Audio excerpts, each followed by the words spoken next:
They saw a janitor, old, tired, disposable. They laughed at his hoodie, mocked his silence, dismissed his very existence. What they didn't see was the storm gathering behind those quiet eyes. At Arlington Dynamics, power wore expensive suits and louder voices, but in the shadows, in the quiet hum of polished floors, walked a man who had built the foundation they were standing on. A man they forgot, or maybe a man they never cared to see. Jeremiah Lewis had spent a lifetime folding himself smaller, wearing the invisibility like armor, enduring every slight, every insult, every command barked at him as if he was less. Until one day they crossed the wrong line, until one day the man in the hoodie decided he was done being silent. And when he finally spoke, he didn't need to raise his voice. He didn't need to fight. He simply opened a worn leather briefcase and shattered their entire world. This is not just a story about revenge. This is a story about dignity, about silent power, about how sometimes the quietest man in the room is the one holding all the cards. They feared the wrong man. They feared the hoodie. But this black man had a story at 5:28 a.m. The front doors of Arlington Dynamics groaned quietly as they opened. No cameras tilted, no alarm sounded. Nobody noticed Jeremiah Lewis stepped inside his footsteps, muffled against the high-polished marble. He wore the same gray hoodie he always wore pulled tight over his head and an old pair of black work boots that had seen better days. His cleaning cart rattled softly behind him, wheels squeaking on the glossy floors. To most people here, he was just another part of the furniture. An old black man, a janitor, a shadow. He liked it that way. It gave him room to breathe, and it gave him time to think.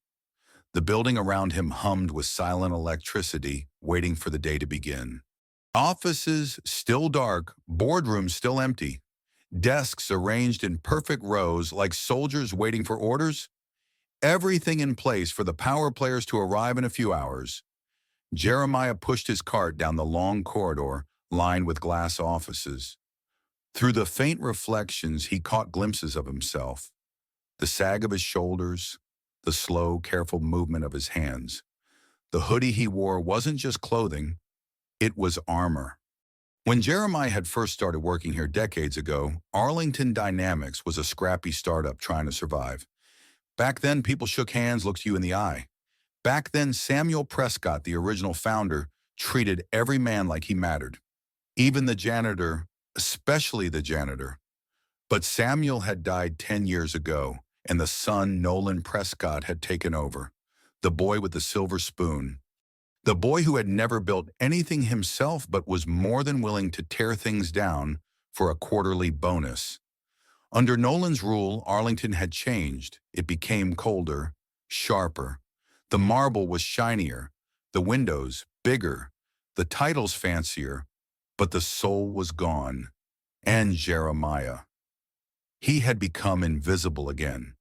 Not because he lost his worth, but because nobody here bothered to look. He stopped by the elevators and pulled out a brass key from his pocket, a key so old that some of the newer managers didn't even know what door it opened anymore. He inserted it into a tiny panel by the service elevator, and the doors slid open with a sigh. Inside, Jeremiah leaned against the cool metal wall, feeling the gentle vibration of the cables lifting him upward. He closed his eyes for a moment, letting the weight of memory settle on his chest. He remembered when Arlington Dynamics was just a warehouse on 14th Street with busted heating and a leaky roof. He remembered working side by side with Samuel, hauling crates, setting up servers, laying the very first wires. He remembered the night Samuel handed him an envelope, a real envelope thick with papers, and said, "You are family now, you help build this." Never forget that Jeremiah had tucked that envelope away in an old leather briefcase. He hadn't opened it in years, but he knew exactly where it was, and he knew what it meant. The elevator dinged softly, snapping him back to the present. He pushed the cart into the top floor hallway, the executive suites. Here the carpets were thicker. The air smelled like imported leather and expensive perfume. and the walls were lined with framed photos of Nolan shaking hands with governors, senators, and billionaires. Jeremiah moved methodically, cleaning door handles, straightening chairs, emptying trash bins filled with discarded coffee cups and empty water bottles. Outside Nolan's office, he paused. The door was slightly ajar. Inside, he could see the faint outline of a mahogany desk piled with papers. A leather chair turned toward the floor-to-ceiling window overlooking the city. The skyline sparkled under the last traces of the night sky. Jeremiah took a slow breath. The building didn't know it yet, but everything was about to change. Not today, but soon. He wasn't ready to reveal the hand he had held so close to his chest for all these years. Not until the damage Nolan had done became too great to ignore. Not until the people who thought they ruled this empire understood how little power they actually had. Jeremiah moved on silently. The hoodie brushed his shoulders. The cart squeaked behind him. As he disappeared into the next hallway, a young intern came rushing out of the stairwell, nearly colliding with him. "Watch it, old man," the boy muttered, not even looking at him. Jeremiah simply nodded, his face calm, his eyes steady. They still didn't see him, but soon they would have no choice, because sometimes the man you think is just sweeping the floors is the same man who owns the whole damn building. The cleaning closet on the executive floor smelled like lemon disinfectant and old anger. Jeremiah slid his cart into the corner, pulled off his gloves, and sat heavily on a wooden stool, wedged between two towering shelves of cleaning supplies. This tiny room, barely bigger than a broom closet, had become his refuge. His office, his place to breathe without the weight of 1,000 judgmental eyes pressing down on him. He pulled out a battered thermos from under the cart and poured himself a cup of coffee. It was lukewarm bitter. But it was his. Jeremiah leaned back against the wall, letting the silence settle around him like an old blanket. Through the thin door, he could already hear the building stirring to life. Footsteps on marble, the occasional bark of laughter, the clatter of high heels against tile. Soon they would be here, the executives, the managers, the interns fresh from Ivy League schools, their heads swollen with self-importance and degrees. They would march through the hallways, barking orders, dropping crumbs and coffee cups for Jeremiah to sweep up. They would complain about the air conditioning. They would sneer at the old janitor who moved too slow, and they would never once realize they were walking past the man who could end their careers with a single sheet of paper. He sipped his coffee slowly, savoring the small bitterness on his tongue. Jeremiah didn't hate them. Not exactly. He pitied them, because power, real power, wasn't loud. It wasn't measured in how many people you could boss around or how many zeros sat at the end of your paycheck. It was quieter than that. More patient. It waited, it watched, and when the moment was right, it moved. Jeremiah understood that better than anyone. The door to the closet creaked open, suddenly slamming against the wall. Patricia Monroe, Chief Operations Officer, stood there with a clipboard clutched tightly against her designer blazer. "Oh," she said, wrinkling her nose. "Jeremiah, you know you're not supposed to be sitting around during business hours." Her tone was that syrupy kind of polite that barely concealed the disdain beneath it. Jeremiah stood slowly, setting his thermos aside. "Morning, Ms. Monroe," he said, his voice smooth as river stones. "Just taking a quick break before the rush." Patricia glanced around the tiny room, her lip curling. "Well, when you're done resting, the conference room on 42 needs cleaning. Big meeting this afternoon. Make sure it's spotless." She turned to leave, then hesitated. "And Jeremiah," she said, her voice dropping into that low warning tone, "be discreet. This is an important meeting. Executives only. We don't want distractions." Jeremiah smiled gently. "Of course, ma'am." Patricia disappeared down the hallway in a flurry of expensive perfume and sharp heels. Jeremiah turned back to his cart, pulling on his gloves once more. Discreet. That was fine. He had made a life out of being discreet. He rolled his cart toward the elevators, whistling softly under his breath. An old song, one his mother used to hum when she thought no one was listening. He remembered the days when he still believed hard work would be enough, when he thought being loyal, being patient, being the better man would earn him respect. But respect was cheap in a place like this. Respect was handed out like party favors to the ones who already had everything, and men like Jeremiah. They were expected to stay quiet, stay grateful, stay small. But Jeremiah had stopped thinking small a long time ago. As he cleaned his mind, wandered back to the letter tucked away in his old briefcase. Samuel's words scrawled in blue ink across yellowed paper. "You built this with me, Jeremiah. You deserve a piece of it." Always, Jeremiah didn't know if Samuel had truly understood what he was giving that night. Maybe he did. Maybe he knew that one day Jeremiah might need that piece, not for wealth, not for revenge, but to remind the world that value isn't always measured in what you wear or how loud you shout. Sometimes real value moves through the world in a battered hoodie, pushing a mop, and sometimes that man carries the weight of an empire in his back pocket. Jeremiah finished wiping down the long oak table in the conference room. The city skyline outside the window gleamed towers of glass and steel stretching into a blue morning sky. He paused for a moment, leaning on the mop handle, staring out across the city. How many people down there, he wondered, were walking through their own lives invisible? How many were carrying greatness on their backs, unseen by the ones who thought they ruled? He shook his head softly. The time was coming. Not today, but soon. Jeremiah Lewis would not remain a ghost forever. The hoodie might make them laugh, might make them sneer, but they had no idea. Not yet. He moved back toward the door, slipping quietly into the brightening hallway, leaving nothing behind but the faint scent of lemon cleaner and the steady pulse of a storm gathering just beneath the surface. By 7:15, NRM Arlington Dynamics was no longer silent.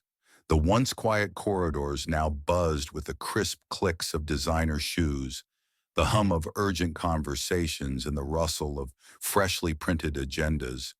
Elevator doors pinged, constantly opening to reveal well-dressed executives clutching stainless steel coffee tumblers, their eyes already glued to glowing phone screens. Jeremiah Lewis moved among them, unseen. He pushed his cart slowly down the hall, careful not to draw attention. Not that he needed to be careful. Nobody looked at the janitor. They never did. He passed a group of junior associates gathered around the corner coffee bar, laughing a little too loudly at a joke one of them told. He caught a snippet of it as he went by. "Probably smells like bleach and broken dreams in that hoodie." One of them said, sending the others into fits of giggles. Jeremiah said nothing. He didn't even blink. Words like that rolled off him like water off stone. They had been doing so for years. But deep inside, a part of him buried under decades of patience took note. Every slight, every insult, every look of dismissal, they stacked up brick by brick, building something heavy and unshakable. A reckoning he turned into the north wing of the building, where the more powerful offices lived. Here the carpets were thicker, the doors heavier. Every office had floor-to-ceiling windows and private conference spaces.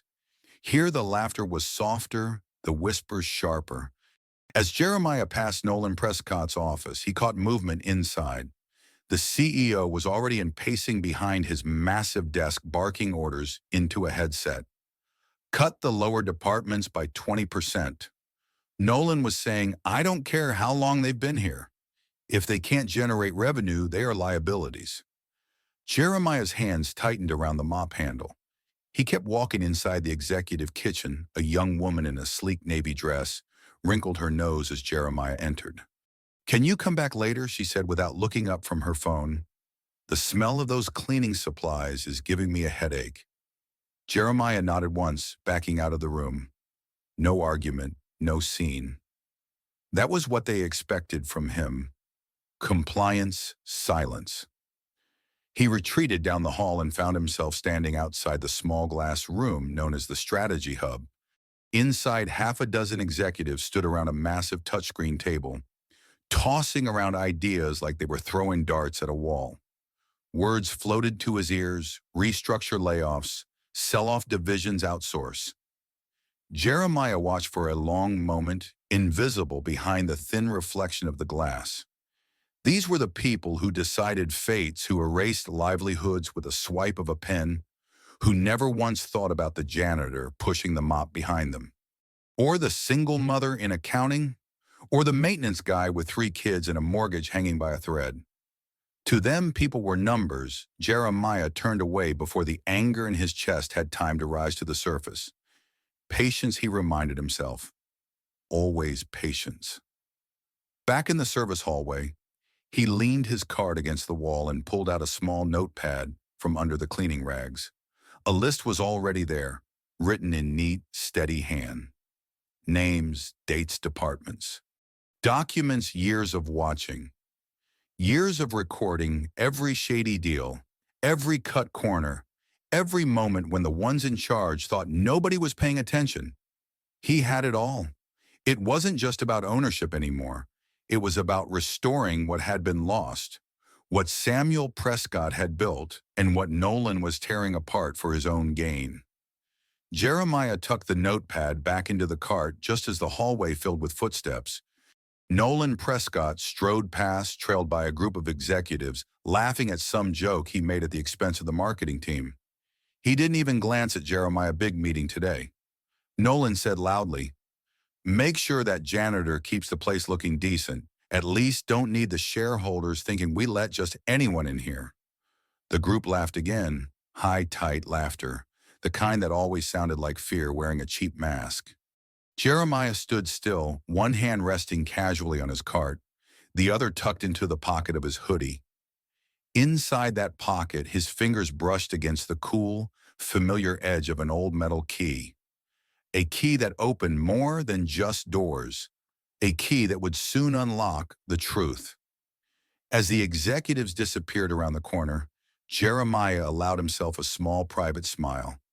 They had no idea, not yet, but very soon, the man they overlooked, the man they mocked, the man they thought was nothing but a worn hoodie and a mop, would be the one standing at the head of the table, holding their futures in his steady, calloused hands. And when that day came, Jeremiah Lewis would not need to shout. He would not need to gloat. He would simply speak, and the whole building would have no choice but to listen. The storm was almost here, and it wore a hoodie. The first blow didn't come with fists. It never does in places like Arlington Dynamics. No, the first blow was quieter. Meaner, it wore a smile like a knife hidden in a handshake. Jeremiah Lewis was polishing the brass door handles outside the executive conference room when he heard the snicker behind him. He didn't have to turn around. He already knew the voice. Colby Hartwell Jr., Vice President of Strategy. 28 years old, born into money, educated into arrogance. "Hey, old-timer Colby," called out loud enough for the hallway to hear, "You missed a spot. Better clean it good. We've got important people coming in. Wouldn't want them thinking we run a homeless shelter." Laughter rippled down the hall. 2 other young executives chuckled behind their coffee cups, pretending to look at their phones. Jeremiah straightened slowly. He turned rag in hand and faced them. For a long moment, he just looked at Colby. Not angry, not hurt, just steady. Colby shifted a little under the weight of that gaze, then smirked, doubling down. "You need me to show you how to polish brass, old man," he said, taking a mocking step closer. "Or is that hoodie cutting off circulation to your brain?" Another burst of laughter. Jeremiah smiled then. A small, quiet smile. The kind of smile that doesn't ask for permission. "No, sir," Jeremiah said calmly. "I believe I'll manage." He turned back to his work, wiping the handle with slow, deliberate strokes, each movement as graceful as a craftsman sharpening a blade. Behind him, the laughter sputtered out, because somewhere deep down, even Colby Hartwell could feel it. The sense that he was mocking a man standing on ground he couldn't even see, but pride is a blinding thing. Colby leaned in again. You know, if you need extra hours, maybe we can get you to bus tables in the cafeteria too, he said. Heck, I'm sure there's a soup kitchen somewhere that could use a good floor mopper. The others laughed louder this time. The kind of laughter that craves witnesses. Jeremiah said nothing. He finished polishing the handle until it gleamed like gold under the fluorescent lights. Then he pushed his cart away slowly, never looking back, never quickening his step. Not today. Today was for patience, but every word, every snicker, every ugly chuckle, they all went on to the same invisible ledger Jeremiah kept in his mind. He didn't need to fight them here. Not yet. In the elevator, away from the noise, he allowed himself a deep breath. He leaned against the metal wall, closing his eyes, feeling the vibration as the car rose toward the lobby. There was a time when insults would have bruised him, when words like that would have found soft places to hurt. But time had a way of hardening a man, especially a black man who wore a hoodie in the halls of the powerful, especially one who had learned that dignity was not something another man could give you or take away. It lived inside. And Jeremiah's dignity had roots deeper than any of these boys could imagine. As the elevator doors opened, Jeremiah pushed his cart into the lobby. The morning sun poured through the towering glass walls, setting the marble floor ablaze with light. For a moment, the entire lobby shimmered. He paused, feeling it, the energy, the weight of the building itself. The way everything, every title, every corner office, every deal inked in gold stood balanced on a foundation nobody cared to see. But he saw it. He had helped lay it brick by brick, wire by wire. He moved across the lobby past interns, bustling with coffee runs and assistants clutching binders to their chests, past executive barking orders into Bluetooth earpieces, past security guards who barely gave him a glance. Nobody stopped him. Nobody questioned him. The hoodie made sure of that. It marked him as harmless, invisible. A mistake they would soon regret. He made his way toward the service corridor behind the main security desk, where a plain metal door marked maintenance led into the underbelly of the building. Inside it was cooler, darker. The walls smelled of old wiring and machine oil. He pushed his cart into a narrow hallway lined with breaker panels and server closets, where nobody ever bothered to venture unless something broke. Here he was truly alone. Jeremiah parked the cart beside an ancient vending machine and crouched down, reaching into the false bottom of the cart. His fingers brushed against a hidden compartment taped beneath the cart's frame. From it, he pulled a small envelope. Inside were 3 documents, all originals. He unfolded them slowly, running his fingers over the worn paper, rereading words he had long since memorized. Ownership transfer agreement, shareholder authorization letter, irrevocable proxy designation, all bearing Samuel Prescott's signature, all binding, all waiting. Jeremiah tucked them back carefully, sealing the envelope with a quiet finality. Not yet, but soon the first strike had come today. Soft, cruel, arrogant. And they thought it had landed. They thought the old janitor in the hoodie would slink away, bruised and humiliated. But Jeremiah Lewis had not survived 67 years by folding at the first blow. No, he had learned how to absorb it, how to wait, how to gather strength. And when the time came, when he finally moved, they would understand what real power looks like. Not loud, not boastful, but inevitable. As certain as the rising sun gleaming off the marble floors above, by 8:00 a.m., the building was fully awake. The espresso machines in the executive kitchen hissed with urgency. Keyboards clattered like distant rainfall. Conversations layered over each other, some sharp, some murmured, all urgent in the way people sound when they're desperate to seem important. Jeremiah Lewis moved silently through it all, his presence no more disruptive than a draft of cool air. He reached the main hallway outside the strategy hub again, this time pushing a bucket of warm water and a freshly soaked mop. The tile needed cleaning, or so they said. Truth was, the floors sparkled. There was no dirt here, at least not the kind you could mop away. He dipped the mop into the bucket, wrung it out with steady hands, and began working long, slow strokes across the gleaming white marble. That was when he heard them, Colby Hartwell again loud and laughing, as he swaggered out of the strategy hub, a group of junior executives trailing behind him like ducklings. He wasn't finished, not by a long shot. Colby spotted Jeremiah immediately, and a cruel grin lit up his face. "Hey," he called out loud enough to turn heads down the hallway. "Careful there. Grandpa wouldn't want you slipping and suing the company." A few chuckles, Jeremiah kept his head down, methodically pushing the mop forward. Colby wasn't satisfied. He sauntered closer, his voice rising so everyone nearby could hear. "Maybe we should get you one of those kitty signs.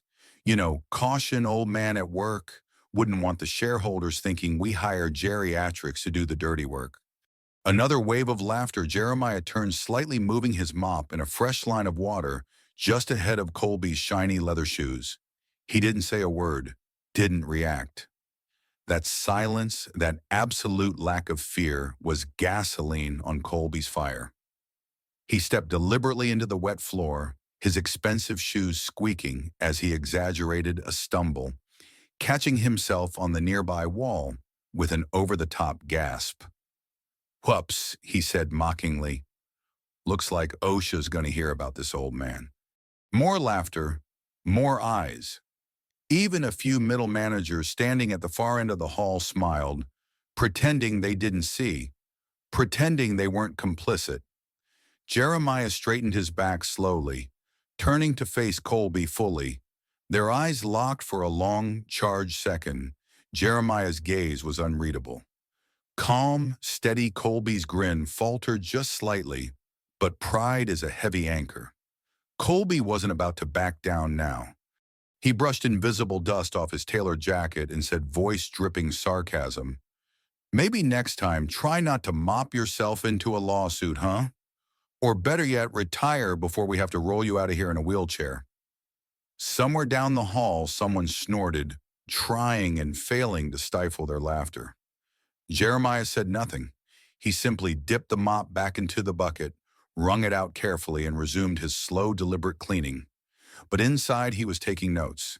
Not out of spite, out of precision, because men like Colby Hartwell believed they were untouchable, believed that loud voices and polished shoes made them kings. Jeremiah knew better. He had built this kingdom once, and he knew exactly how to bring it crashing down. Later that morning during the staff break rotation, Jeremiah returned to the locker room tucked away behind the sub-basement. It was a small, dimly lit space lined with battered gray lockers and a vending machine that had long since stopped accepting cash. He moved to his locker at the very end. Number 119, where a small photo taped inside the door showed a young Jeremiah standing beside Samuel Prescott, both of them smiling, both of them younger, hungrier, full of dreams. He touched the photo lightly, feeling the rough texture of the paper. Then from the false bottom of the locker, he pulled out the battered leather briefcase again. Sitting on the old wooden bench, Jeremiah opened it and took out a notepad filled with his tight, deliberate handwriting. On one page under the heading Observations, he listed names: Colby Hartwell, Patricia Monroe, Nolan Prescott. Others beside each name, he detailed behaviors: negligence, disrespect, policy violations, abuse of power. He wasn't gathering this for revenge. He was gathering it for the day when facts, not insults, would decide the outcome. For the day when the janitor would no longer be a ghost, when the hoodie would no longer be dismissed, when truth would stand up in a boardroom full of cowards and claim its rightful place. Jeremiah tucked the notepad away carefully. He stood, adjusted his hoodie over his shoulders, and closed the locker door with a soft, metallic clang. Outside, the building buzzed with the illusion of control, but inside its walls, a quiet storm was building, growing stronger with every passing insult. Every passing slight. Jeremiah Lewis was patient. He had been patient for a very long time, but every man has a moment when patience gives way to purpose. And Jeremiah's moment was drawing closer, not with shouts, not with fists, but with a simple truth. Sometimes the most dangerous man in the room is the one you don't see coming, the one you thought you could step over, the one you mistook for nothing more than a faded hoodie and a mop. By 11:00, and the office atmosphere had shifted. The casual morning buzz had sharpened into the kind of electric tension that always preceded big meetings. The kind of meetings where futures were decided, bonuses earned, and sacrifices demanded. Sacrifices that never seemed to touch the ones at the top. Jeremiah Lewis knew how these mornings worked. He had seen them 100 times before. He pushed his cart down the side corridors, away from the glossy main halls. Here the air was cooler, the walls were closer, the light harsher, maintenance tunnels, storage rooms. The veins of the building no executive ever bothered to learn. He knew them all. Every shortcut, every hidden door, every blind spot in the security cameras. Knowledge built over decades of moving silently where others forgot he existed. As he mopped, he passed two mid-level managers standing in a quiet corner, their voices low urgent. "You heard about the layoffs," one whispered, glancing around nervously. "Whole departments are on the chopping block." "Yeah," the other muttered, "Nolan's cleaning house. Efficiency drive, they're calling it. But we both know what that means." Jeremiah slowed his movements, letting their words fall into the bucket with the dirty water. It was beginning, the great purge. Another round of names erased from badge lists, families upended for the sake of quarterly profits. The old ghosts of the company, the ones who had built it from nothing, would be the first to go. Cheaper, hungrier blood would replace them. New faces without memory, without loyalty. Exactly how Nolan Prescott wanted it. Jeremiah tightened his grip on the mop. He turned down a side hallway toward the accounting wing, where another drama was unfolding. Janine Holloway, head of accounts receivable for 15 years, stood outside her office clutching a cardboard box. Inside the box were a few framed photos, a stack of binders, and a ceramic mug that read, "World's Best Mom." Her face was pale, stunned. Her hands trembled as she set the box down on the carpet. Across from her, a young HR associate, barely old enough to rent a car, recited a script in a flat, apologetic voice. "Your position is being eliminated, effective immediately. Your severance package will be emailed to your personal account." Janine blinked rapidly, fighting tears. I gave this place everything," she whispered. The HR girl shifted uncomfortably, hugging her tablet closer to her chest. "I'm sorry, ma'am. It's not personal. It's just business." Jeremiah stood at the end of the hallway, unseen, watching, remembering. It wasn't just business, it was betrayal. The slow, calculated kind of betrayal that wore a suit and a smile. He waited until Janine gathered herself, shoulders sagging under invisible weight, and walked away carrying her box of memories. Then he moved on. The executives would be gathering soon. The quarterly strategy review. Jeremiah made his way back to the service stairwell behind the executive conference room, climbing slowly, careful not to make a sound. At the top landing, he found a small maintenance closet tucked behind the emergency stairwell. From there, through a narrow gap in the ceiling tiles, he could hear the hum of conversation filtering down. Voices he recognized: Nolan Prescott, Patricia Monroe, Colby Hartwell, all of them plotting. Jeremiah sat on the metal steps, pulling his hoodie tighter against the chill. He listened. Words floated down like acid rain. "First wave hits next week," Nolan said. "Get rid of the old guard first. People like Holloway. Dead weight public messaging." Patricia asked. Nolan snorted. "We'll spin it as a strategic restructuring, focus on innovation. Investors eat that crap up." Laughter sharp, cruel. "What about blowback?" Colby chimed in. Nolan shrugged. "We control the narrative. HR will handle the noise. By the time anyone notices, the damage is done." More laughter, the sound of expensive watches tapping on glass tables, the sound of knives sliding between ribs. Jeremiah closed his eyes briefly, letting the anger roll through him without sinking hooks. He had heard enough. He rose slowly, joints creaking in protest, and made his way back down the stairwell. Below, the normal employees hustled and bustled, unaware of the axe hanging over their heads, unaware that decisions about their futures had already been made in rooms they would never enter. But Jeremiah knew, and soon they would know too. He didn't move like a man burdened by defeat. He moved like a man carrying a secret heavy enough to crush an empire built on arrogance. As he pushed his cart back into the main corridor, Colby Hartwell came striding past him again, adjusting the cufflinks on his $1,000 blazer. Without missing a beat, Colby muttered under his breath as he passed, "Make sure you clean up real nice for the investors. Hoodie boy." Jeremiah paused, watching him walk away.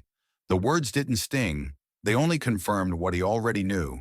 They had no idea who they were speaking to, but they would soon, very soon. The humiliation was not a surprise. Jeremiah Lewis had seen it coming, like a storm rolling over a flat plain, predictable, inevitable, ugly. It started at the quarterly investor meeting.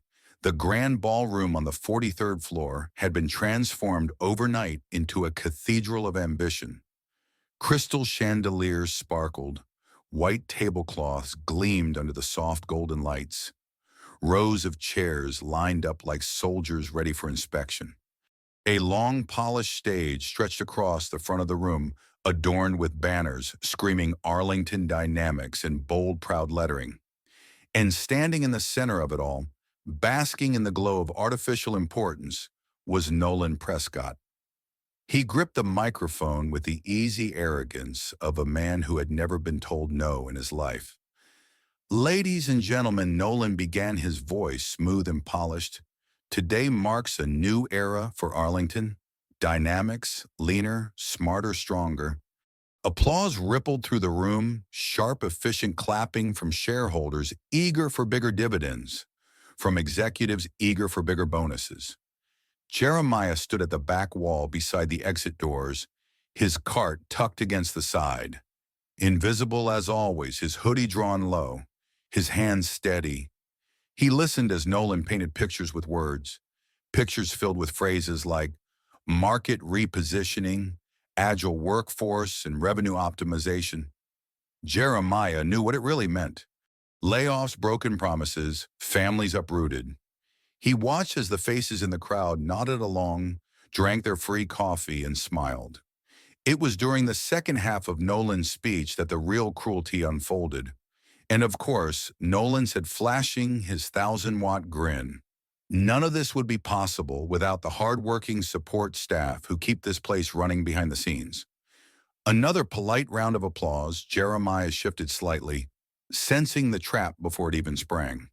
Nolan turned slightly on the stage, glancing toward the back of the room where Jeremiah stood. "In fact," he said, voice oozing false warmth, "we are so proud of our commitment to community that we'd like to recognize one of our longest-serving team members." Jeremiah felt the room tilt toward him. Every head turned. Every eye found the faded hoodie. The old man, the janitor with the mop bucket. Colby Hartwell, seated near the front, caught Jeremiah's eye and smirked. Jeremiah Lewis Nolan called out, grinning like a game show host, "Come on up here, my friend. Let's show our appreciation for decades of faithful service." The applause was louder now, but it wasn't warm. It was sharp, patronizing. It was the applause you give a circus performer after they tumble into the dirt. Jeremiah's feet felt heavy as stone, but he moved a slow, steady, the same way he had moved through every storm life had thrown at him. He pushed through the rows of smiling faces past men and women who didn't know his name yesterday, but now clapped like they owned him. The stage loomed ahead like a guillotine. Nolan extended his hand theatrically, then at the last second jerked it away with a laugh, making the room erupt. Jeremiah stopped at the foot of the stage, staring up at the man who had just turned him into a punchline.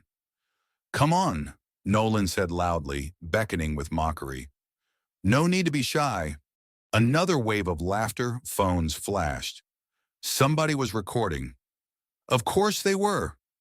Jeremiah's hands remained at his sides. He did not climb the stairs. He did not take the bait. The silence stretched uncomfortable now.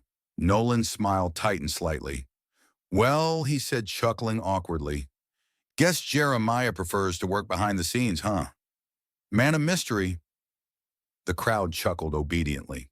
Nolan recovered smoothly, pivoting back to his script, talking about efficiency and innovation as if nothing had happened. Jeremiah backed away slowly, returning to the shadows. Inside, the humiliation burned hot and deep. Not because they had mocked him. He was used to that.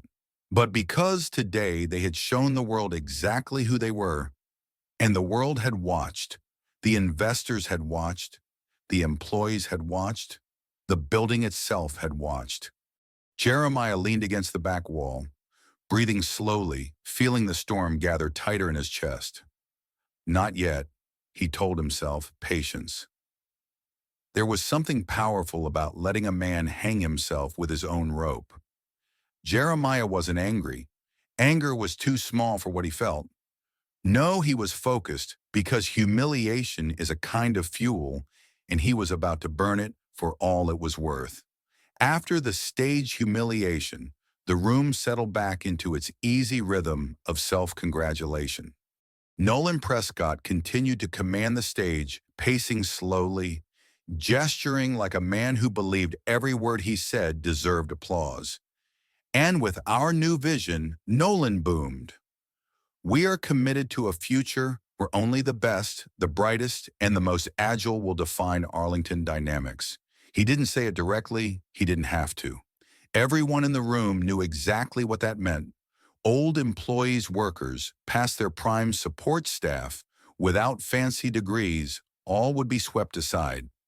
Discarded like yesterday's trash. Jeremiah Lewis stood at the back near the catering tables, where the smell of burnt coffee and cold bagels filled the air. A few people glanced his way. Some smirked. Others looked through him like he wasn't even there.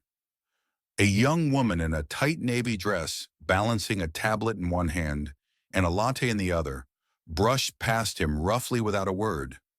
Jeremiah didn't flinch. He had lived an entire lifetime being walked around, stepped over, ignored. But what they didn't realize was that every slight, every insult was carving something harder and sharper inside him. Steel, real steel. On stage, Nolan shifted gears. Let's take a few minutes to recognize key players who have made this growth possible. He said, pulling out a stack of certificates. Colby Hartwell was the first name called. Colby. My man, Nolan said with a laugh, for your tireless work in restructuring strategy and keeping us lean and mean. Polite applause. Colby strutted to the stage, oozing confidence, shaking Nolan's hand for the cameras. Jeremiah watched as Colby turned slightly toward the audience, flashing a smile that dripped arrogance, then deliberately cast a mocking glance toward the back of the room toward Jeremiah. It was small, barely a second, but Jeremiah caught it and he remembered another name, another entry in the ledger. He didn't need to punish them with anger. Life would handle that. He just had to be ready when it happened. Nolan continued through the list, handing out plaques and certificates like they were participation trophies. Not one word for the people who scrubbed the floors. Not one word for the clerks, the secretaries, the warehouse workers. Not one word for the ghosts who built this empire from nothing. By the time the ceremony ended, the room buzzed with the energy of people already thinking about the next deal, the next lunch, the next bonus. Jeremiah slipped away quietly, pushing his cart through the side door into the hallway. He found an alcove near the emergency stairwell, hidden from the main flow of people. There he paused, pulled out his battered notebook, and began to write.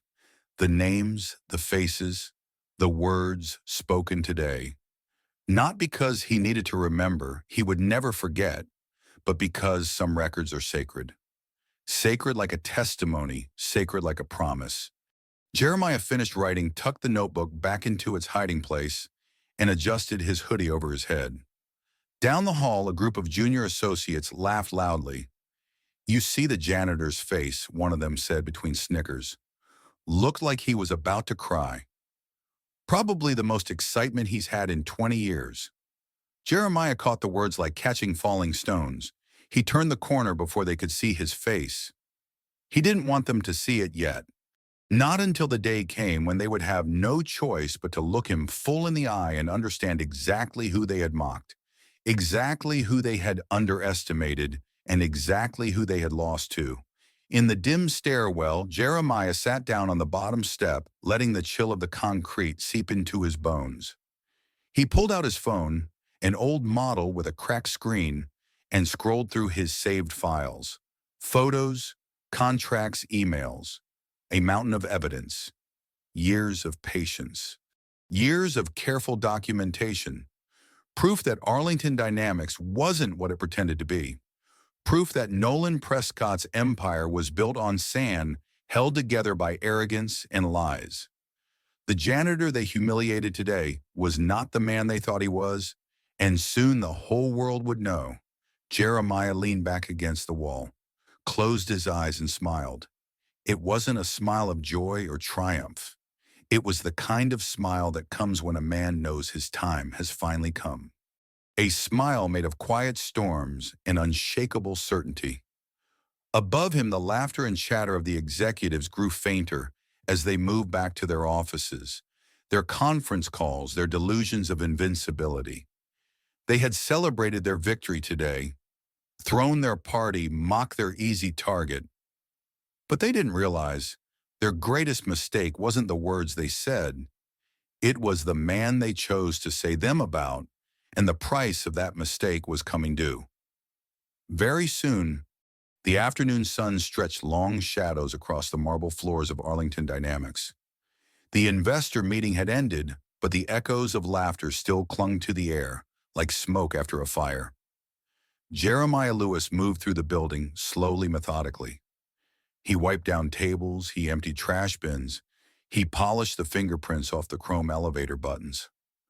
On the surface, it looked like any other day, but inside, everything had shifted.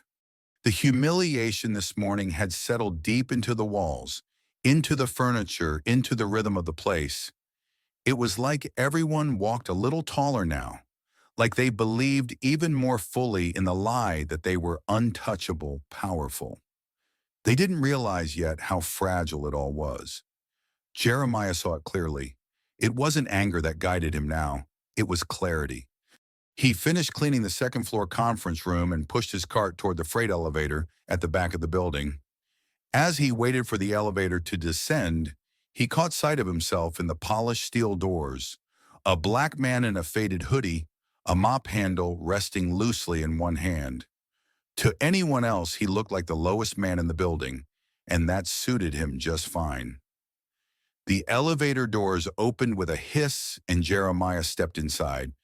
As the doors slid closed, he allowed himself a small breath. Not of exhaustion, of preparation. The next move would have to be made carefully. Back in the basement locker room, Jeremiah changed slowly, replacing his work boots with a pair of worn sneakers. He shrugged out of his Arlington Dynamics issued jacket and folded it neatly inside his locker. Underneath, he still wore the hoodie. Always the hoodie. He tucked his notebook under his arm and moved toward the staff exit. The sun outside was blinding after the artificial light of the building. Jeremiah squinted against it, his face weathered but unbowed. The world outside Arlington was no kinder than the world within. It had never been kind to men like him, but it didn't matter. He wasn't looking for kindness. He was looking for something bigger.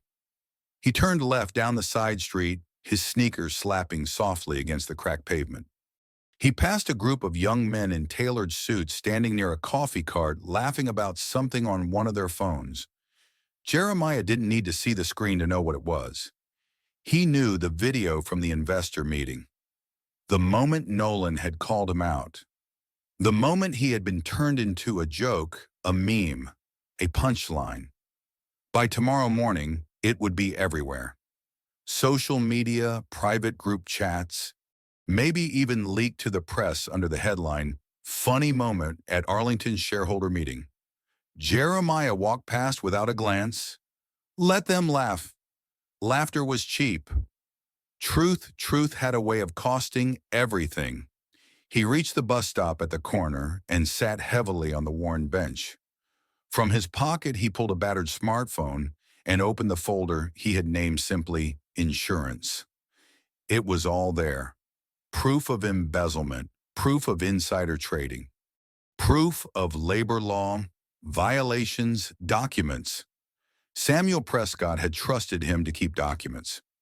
Jeremiah had added to over the years, carefully, methodically, without ever tipping his hand. He stared at the screen for a long moment. The world thought it knew the story. Old black janitor, faded hoodie, nobody. But stories had a way of flipping when you turned the page. And Jeremiah Lewis was about to turn the page. The bus rumbled into view down the block, its headlights cutting through the early twilight. Jeremiah stood, sliding the phone back into his pocket, and stepped aboard. He moved down the aisle, found an empty seat near the back, and settled in. As the bus pulled away, he leaned his head against the cool glass window and closed his eyes. Tomorrow would come soon enough, and when it did, the same people who laughed at him would be scrambling to clean up their own mess. They thought they had humiliated him, but they hadn't even touched him. They had only exposed themselves. And Jeremiah. Jeremiah had all the receipts. He smiled faintly as the city blurred past. They feared the hoodie, but they had no idea what the man inside it was about to do. The line wasn't just crossed, it was trampled. 2 days after the investor meeting, Arlington Dynamics released an internal memo. Jeremiah Lewis stood at the janitor's locker room bulletin board, reading the single sheet of paper, thumbtacked carelessly among outdated safety posters and forgotten birthday announcements. Subject line, "Restructuring announcement effective." Immediately, the language was cold, precise, devoid of any humanity. Entire departments were being dissolved. Longtime employees were being reassigned or worse, let go, with no warning, no ceremony, no thanks. Among the list of cuts was a section labeled Facility Support Reduction. Jeremiah's name was there. His name on a sheet of paper, printed without thought, without care. He stared at it for a long time, not with surprise, not with outrage, just with the cold understanding of a man who had spent his entire life knowing this day would come. He had always known. No matter how much you gave, they would always find a way to remind you you were disposable, especially if you were black, especially if you wore a hoodie instead of a tailored suit, especially if you didn't fit the image they wanted investors to see around him. The other janitors buzzed with nervous energy. Some whispered, some cursed under their breath. A few stared blankly at the memo as if refusing to read it would somehow make it less real. Jeremiah didn't say a word. He just folded the memo carefully, slid it into his pocket, and turned back toward his locker. The hallway outside was unusually busy. Executives moved quickly between meetings, carrying laptops and manila folders stuffed with damage control plans. Nolan Prescott himself strode past, flanked by Patricia Monroe and Colby Hartwell. Their laughter was low and mean, like knives clicking together inside a velvet pouch. Jeremiah caught a snippet as they passed. Honestly, Nolan was saying, the janitor should thank us. Probably the most excitement he's had in decades. He can finally retire that hoodie. More laughter. Colby clapped Nolan on the back like he'd just delivered a knockout punch. Jeremiah didn't flinch. He didn't break stride. But inside, something shifted. Something final. They had made a mistake, not by firing him, not by humiliating him, but by believing they could erase him so easily, erase his history, his contributions, his ownership. Jeremiah Lewis was not a man you could wipe away with a memo. He moved silently down the hall to the service elevator, pressing the worn button with a hand that didn't tremble. He rode up to the 43rd floor, past apartments now half empty, past glass-walled offices already abandoned by employees, too stunned to pack their things properly. At the top floor, the executive suites loomed in silence. Here, everything still gleamed. Everything still whispered money and control. Jeremiah pushed his cart forward, moving slowly toward the CEO's office. He wasn't cleaning today. Today he was planting seeds. Inside the cart, beneath the rags and spray bottles, were copies of documents, proof of mismanagement, proof of financial misconduct, proof of the promises Samuel Prescott had made to him all those years ago. He slid one envelope beneath Nolan Prescott's heavy oak door, another beneath Patricia Monroe's, another beneath Colby Hartwell's. Each one addressed simply, "To whom it may concern." He didn't need to stay and watch the reaction. He already knew how it would go. Shock, denial, fury, and then fear. Real fear. The kind that strips away bravado and leaves only truth behind. Jeremiah returned to the service hallway, pulling out his phone. He tapped a contact at the very top of the list. An old friend. A man who owed him favors from a lifetime ago. The phone rang twice before it connected. A low voice answered. "You ready?" it said. Jeremiah smiled a slow, quiet smile. "Yeah," he said. "It's time." He ended the call and slid the phone back into his hoodie pocket. Behind him, Arlington Dynamics buzzed and hummed oblivious. Still thinking they were in control. Still believing they had won. But they didn't know what Jeremiah knew. They didn't understand that. When you cross the line against a man like him, there's no coming back. The elevator dinged softly as he descended back into the heart of the building. The countdown had begun, and this time Jeremiah Lewis wasn't going to stand in the background. He was coming for everything they tried to steal, not with rage, not with violence, but with truth, and truth, once unleashed, does not go quietly.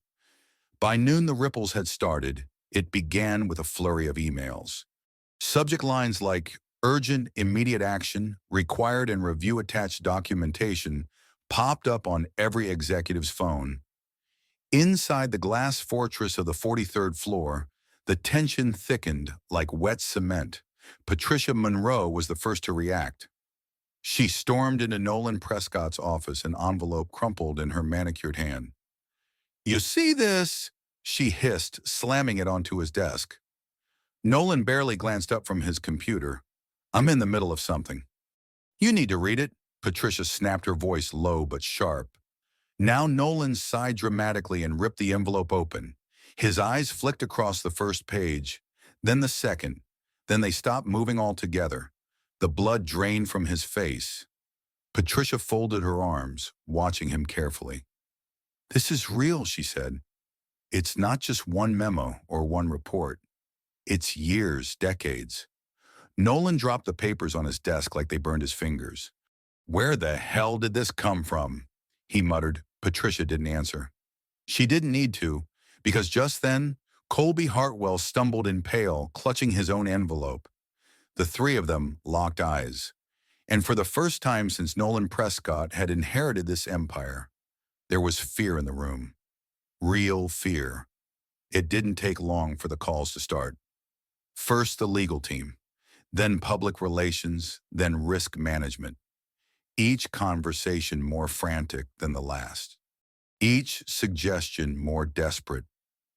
Jeremiah Lewis moved quietly among the chaos. He emptied trash cans, wiped down conference tables, fixed a broken chair in the HR department, all the while listening, all the while smiling, that small, private smile, because they still didn't understand.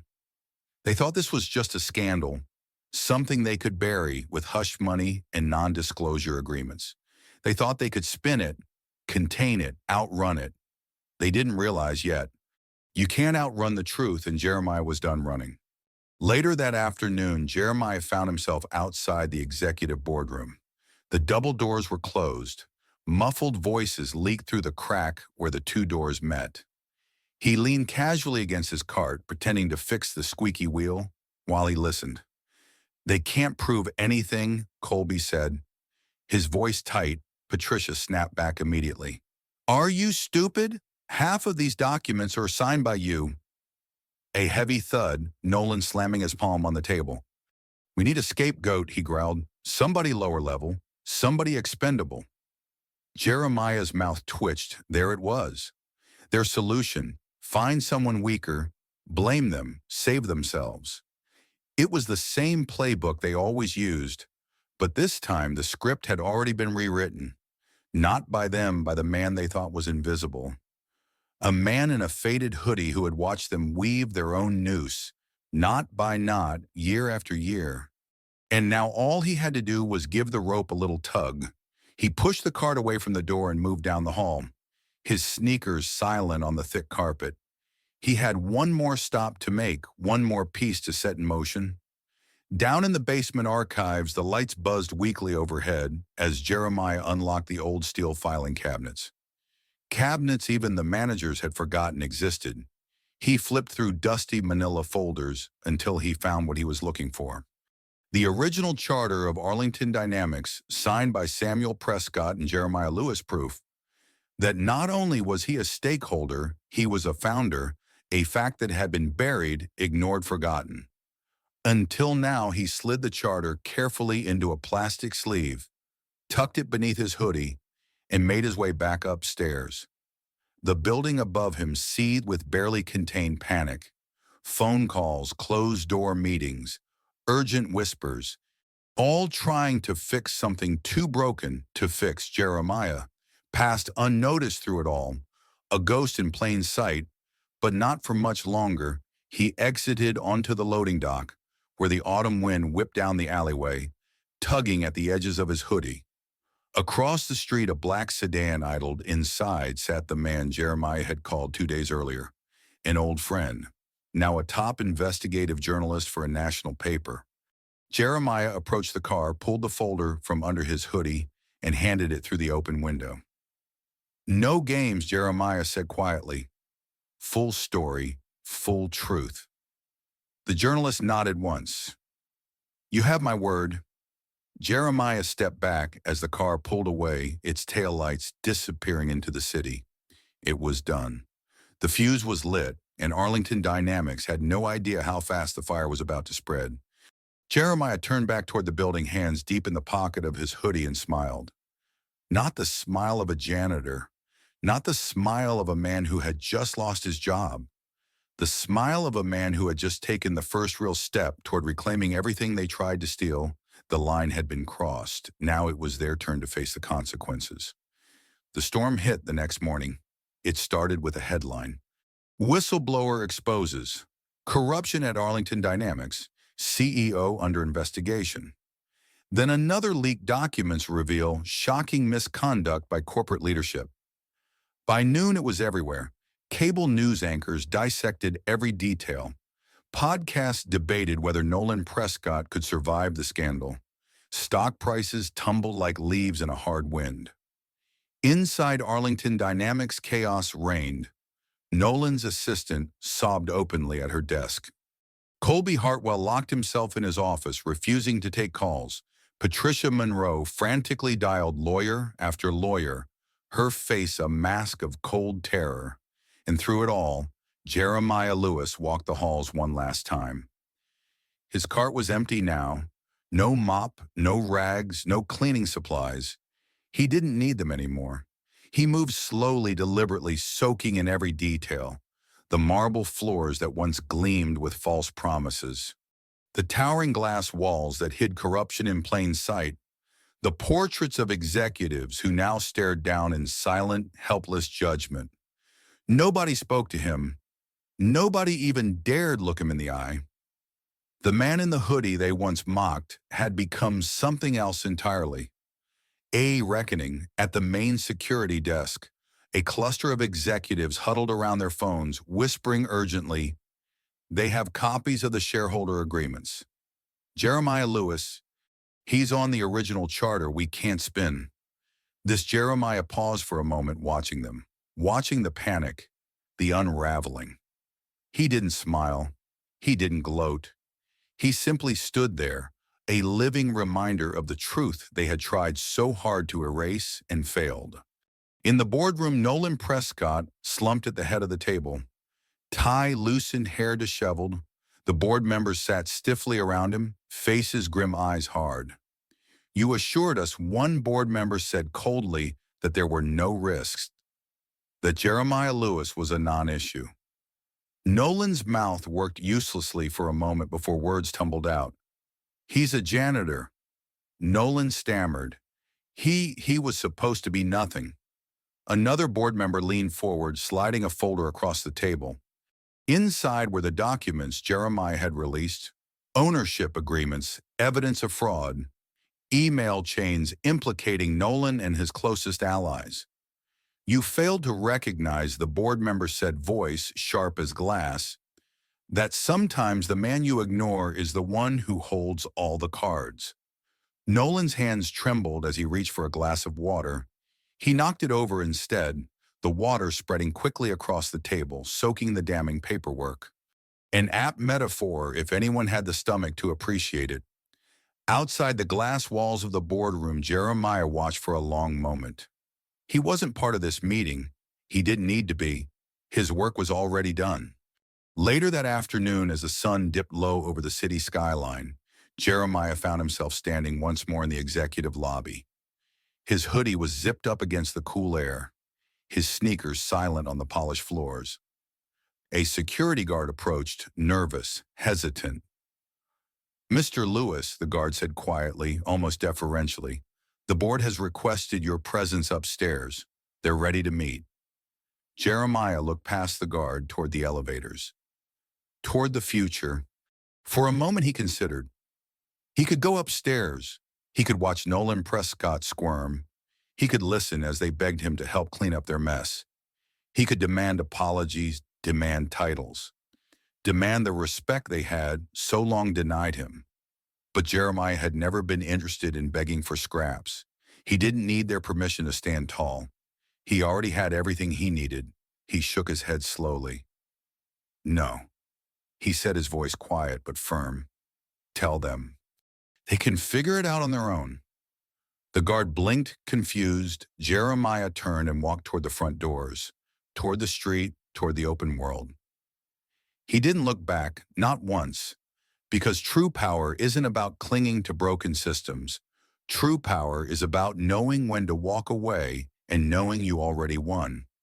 As he stepped into the crisp evening air, the city stretched out before him, vibrant and alive. And somewhere deep in the heart of it, a new story was beginning. One written, not in boardrooms, not in headlines, not in the hollow applause of people who never really cared, but in quiet resilience, in steady dignity, in the footsteps of a black man in a hoodie who refused to disappear. The city hummed under a heavy sky. It was the kind of evening that felt electric, like something just beyond sight was shifting, preparing to break loose. Jeremiah Lewis walked the cracked sidewalks of South Point, his hoodie pulled low against the wind. He wasn't headed home. Not yet. There was one more place he needed to go. A part of the city forgotten by most, the kind of neighborhood where money used to matter, but now only stories survived. At the corner of Wilkins and Broad, he stopped in front of a narrow brick building, the windows dusty, the paint on the door peeling away like old skin. Above the door, a faded sign still clung stubbornly to the frame. Carter and Sons Legal Consultants. Jeremiah pulled the door open and stepped inside. The bell above the door gave a tired jingle. Inside, the air smelled of old books, leather, and a hint of pipe smoke that clung stubbornly to the wood-paneled walls. Behind a battered oak desk sat a man whose very presence filled the room like thunder. Moses Carter, 72 years old, retired attorney, former district judge, and one of the few men in the city whose name still carried the kind of weight you couldn't buy with money. He looked up slowly, his dark eyes sharp beneath thick silver brows. "Jeremiah Lewis," Moses said, his voice deep, worn smooth by decades of wielding it like a weapon. "I was wondering when you'd come knocking." Jeremiah smiled quietly and pulled the envelope from under his hoodie, placing it on the desk. "They crossed the line, Moses," he said simply. They think they can bury me. Moses leaned back in his chair, steepling his fingers. Bury you, he repeated with a slow, rumbling chuckle. Boy, they don't even know who they're dealing with. He opened the envelope, carefully scanning the documents inside. As he read, the slight amusement drained from his face, replaced by something colder. Something dangerous, this Moses said finally, tapping the papers with one thick finger, is not just a case. This is a reckoning. Jeremiah nodded. I don't want revenge, he said quietly. I want the truth to stand. I want them to see who built what they're tearing down. Moses nodded slowly, thoughtfully. You came to the right place. He stood moving with the slow power of a man who carried every one of his years like a badge of honor. He walked to a heavy filing cabinet, pulled open a drawer, and retrieved a thick leather-bound ledger. Inside were names, dates, cases, long buried but not forgotten. Proof that in this city, power moved in circles most people never saw unless they knew where to look. Moses flipped through the ledger until he found what he needed. He pulled out 2 business cards, yellowed at the edges, but still crisp. These 2, he said, handing them to Jeremiah. They owe me favors. Big ones. They'll make sure this doesn't get buried under paperwork and bad press. Jeremiah took the cards, feeling their weight. They weren't just contacts, they were weapons. Silent, precise. One more thing, Moses said, fixing Jeremiah with a stare that could have been iron. You're not walking into this alone. Jeremiah frowned slightly. I can handle. Moses raised a hand, cutting him off. You can handle cleaning up after their messes, he said. But this is a war, and no man wins a war by himself. He reached into the bottom drawer of his desk and pulled out a small, battered briefcase. Inside was a thick stack of legal filings already prepared, petitions, injunctions, evidence packets, all ready to move. I've been watching Arlington dynamics for a long time, Moses said quietly, waiting for the right moment. He snapped the briefcase shut with a heavy finality, and now he said, a fierce light in his eyes, you brought me the match to light it. Jeremiah stood there for a long moment, feeling the gravity of what was about to happen settle on his shoulders. He wasn't just fighting for his own name anymore. He was fighting for every man and woman who had ever been discarded, every worker overlooked, every voice silenced. Moses came around the desk and placed a heavy hand on Jeremiah's shoulder. You're not the janitor anymore, son, he said, his voice low and powerful. You're the storm. Outside, the night thickened. The first cold drops of rain began to fall, tapping against the windows like distant drums. Inside the office, 2 men, one in a worn hoodie, the other in a threadbare suit, stood ready, not to plead, not to beg, but to fight. And this time they weren't fighting alone. They were waking the shadows, and the city was about to learn. When you push a man like Jeremiah Lewis too far, you don't just get a push back. You get a reckoning. By sunrise, the city no longer belonged to Arlington Dynamics. The first headline broke just after 6 a.m. Former founder's lawsuit alleges decades of corporate fraud at Arlington Dynamics. The story spread like wildfire. Television stations interrupted their morning shows. Talk radio hosts erupted with theories and outrage. Twitter trended nationally with hashtags Nolan Prescott would never live down. Inside the high-rise that once stood so invincible, panic flooded every floor. Jeremiah Lewis watched from the outside. He stood across the street, hoodie pulled up against the morning chill, a paper coffee cup warming his hands. Through the tall windows, he could see executives scrambling phones glued to their ears, faces pale, gestures frantic. For the first time in years, Arlington Dynamics looked fragile, small, mortal. And Jeremiah hadn't even stepped back inside yet. He turned slightly as an old black sedan pulled up to the curb. The door opened and Moses Carter stepped out. He wore the same threadbare suit, the same worn leather shoes, but he moved with the slow, deliberate power of a man who had seen too much to ever be rushed. Jeremiah handed him a second coffee without a word. Together they stood on the sidewalk, two shadows waiting just beyond the edges of panic. "You ready for this?" Moses asked, his voice a low rumble under the city's waking noise. Jeremiah sipped his coffee. "Slowly I was born ready." Moses chuckled once deep and approving. "Good," he said, "because they're about to find out what happens when you build an empire on broken promises." He tapped the briefcase in his hand, a briefcase stuffed with injunctions, affidavits, and enough legal dynamite to bring down a dynasty. Jeremiah nodded once, slow and certain. "Let's get to work." At exactly 8:00 a.m., Jeremiah and Moses stepped through the front doors of Arlington. Dynamic security froze. Receptionists stammered. Phones stopped ringing mid-dial. Jeremiah moved with the steady calm of a man who carried his own authority. No badge, no appointment, no permission. He didn't need it. Behind him, Moses Carter advanced like a coming storm, briefcase swinging by his side. They crossed the lobby, ignoring the frantic whispers, the hurried glances. At the bank of elevators, a young security guard, a new hire, judging by the crispness of his uniform, stepped forward hesitantly. You can't just walk in," the guard stammered. Moses fixed him with a look so heavy, the kid took an unconscious step backward. "We're not asking," Moses said simply. The elevator chimed open as if summoned by the force of will alone. They rode in silence to the 43rd floor. When the doors slid open, chaos greeted them. Executives in suits paced the hallways, their faces creased with worry, their voices sharp with desperation. Nolan Prescott stood at the far end of the hall, arguing furiously with two board members. He saw Jeremiah and Moses step off the elevator and went rigid. For one perfect moment, the entire floor fell silent. Jeremiah met Nolan's gaze and held it. No words, no threats, just a simple, undeniable truth stretching between them. "You lost, and now you answer." Moses took a slow, deliberate step forward, pulling a thick sheaf of papers from his briefcase. He handed them to Nolan with the kind of calm that screamed finality. "Effective immediately," Moses said, voice cutting through the silence like a razor. "Mr. Jeremiah Lewis is asserting full ownership rights under the original founding charter of Arlington Dynamics. You have been served." The hallway erupted.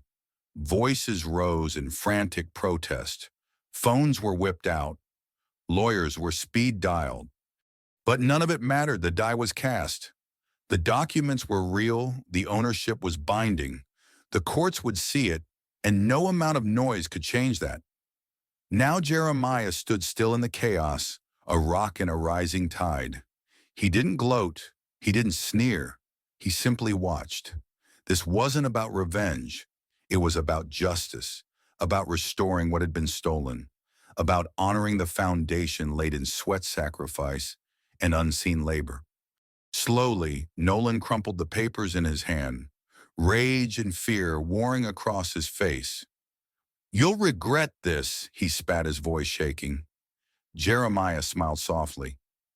"I already regretted staying silent for so long," he said. He turned away, then not bothering to watch the fallout. He had no interest in their tantrums.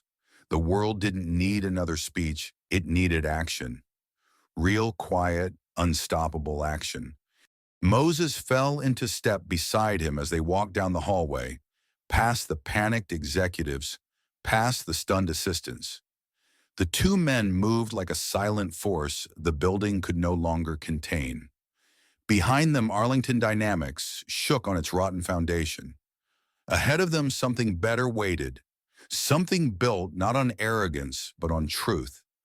And Jeremiah Lewis, the man. They mocked the man they tried to erase, was finally stepping fully into his place, not as a janitor, not as a footnote, but as a founder, as a force, as the shadow that had finally woken. The fall of a kingdom doesn't happen all at once. It crumbles in pieces, small pieces at first. Whispers, doubts, looks exchanged in elevators, nervous glances across conference rooms. And then when the truth becomes too heavy to carry in secret, it crashes down all at once. Jeremiah Lewis stood in the center of the 43rd floor, watching the beginning of that collapse. It wasn't loud, not yet. Not the way some might expect. It was the slow, awful unraveling of people realizing that everything they had built was not only wrong, it was rotten. Board members peeled away from Nolan Prescott like rats from a sinking ship. Their loyalty had never been to him. It had been to power, and now Jeremiah was the power in the room. The former CEO barked orders, waving his arms, but nobody moved. Nobody listened. The spell had broken. Across the room, Patricia Monroe backed into her office, slamming the door behind her. Colby Hartwell sat frozen at his desk, staring blankly at the lawsuit documents in his trembling hands. Jeremiah didn't speak. He didn't need to. Every inch of this building, the walls, the floors, the glass towers stretching toward the sky, carried the weight of what had happened here, of what he had helped build, and what they had tried to erase. He moved slowly past the line of glass-walled offices, hands tucked into the pockets of his hoodie. No clipboard, no mop, no cart to push, just a man walking through the ruins of a false empire. In the executive conference room, reporters were already gathering. The press had been tipped off by Moses Carter's contacts. They streamed through the lobby in waves, cameras flashing, microphones thrusting forward. Questions rained down like gunfire. Is it true Arlington Dynamics is facing a class action lawsuit? Was there financial fraud? Who really owns the company? Security tried to hold them back, but it was too late. The story wasn't contained anymore. It was out there now, alive and hungry, moving faster than any spin team could hope to catch. Moses joined Jeremiah at the end of the hallway, handing him a slim folder. Inside were signatures, more than enough support from minority shareholders, former employees ready to testify, even a few quiet allies from inside the company itself. Jeremiah flipped through the papers, the final confirmation that the tide had turned completely. He closed the folder and looked at Moses. "You sure you're ready for this?" Moses asked, a rare note of warning in his voice. Jeremiah didn't hesitate. "I've been ready my whole life." They stepped into the main boardroom where the remaining leadership sat stiffly, trying to hold on to whatever dignity they thought they still had. Nolan tried to stand to speak, but Moses silenced him with a raised hand. This Moses said, his voice slicing through the tension. "Like a blade is no longer your company." He turned toward Jeremiah. "Mr. Lewis," Jeremiah stepped forward. He didn't raise his voice. He didn't have to. "I hereby exercise my rights as a founding member and majority stakeholder." He said clearly, every syllable landing like a hammer on stone, to assume full operational control of Arlington Dynamics, effective immediately. There was a beat of stunned silence, then a low murmur. Some gasped. Some shook their heads in disbelief, but none could deny the paperwork now, sitting heavily on the conference table. Jeremiah took a slow breath, feeling the moment settle into his bones. This wasn't just about him anymore. It was about every unseen worker, every overlooked hand, every story they tried to bury under boardroom deals and corporate lies. The shadow had woken, and it had a voice now. He turned to the stunned board members, effective immediately. Jeremiah continued steady and certain. "The following executives are relieved of their duties, pending full investigation." He named them one by one: Nolan Prescott, Patricia Monroe, Colby Hartwell. Each name fell like a stone into the silent room. Moses handed official notices to each of them, the legalese final and binding. Security stepped forward at Moses's nod. It wasn't violent. It wasn't loud. It was simply done. Jeremiah watched as Nolan, pale and shaking, was led from the room. Their eyes met for one brief moment. Jeremiah said nothing. He didn't need to. Nolan's face said it all: defeat, regret, and the sickening knowledge that he had lost to the man he had once called nothing. Outside the conference room, the first flashbulbs popped as reporters captured the images for tomorrow's headlines. Jeremiah remained still grounded, unmoving, not gloating, not angry, just sure. Sure of the truth he carried, sure of the fight he had waged, sure of the future he had reclaimed. The storm had passed, the shadows had spoken, and now it was time to rebuild, not for power, not for vengeance, but for the dignity of every man and woman who had been forgotten. Jeremiah Lewis, the man in the hoodie, the man they laughed at, the man they dismissed, stood now as a pillar. No storm could shake, and this time the story would be told right. Fall isn't sudden, it's slow, painful, relentless. 1,000 tiny fractures until the whole structure caves in on itself. And for Nolan Prescott, the fall had begun the moment Jeremiah Lewis stepped onto that stage without ever needing to raise his voice. The next morning, Arlington Dynamics became a battleground of paperwork and silence. The board released an official statement at 9:00 a.m., carefully worded, dripping with desperation. Effective immediately, Mr. Nolan Prescott has resigned from his position as Chief Executive Officer amid internal restructuring efforts. Resigned. That was the lie they told to save face. Everyone knew better. In the privacy of hushed phone calls and tight-lipped conversations, the truth spread. He had been removed, stripped of authority, rendered irrelevant.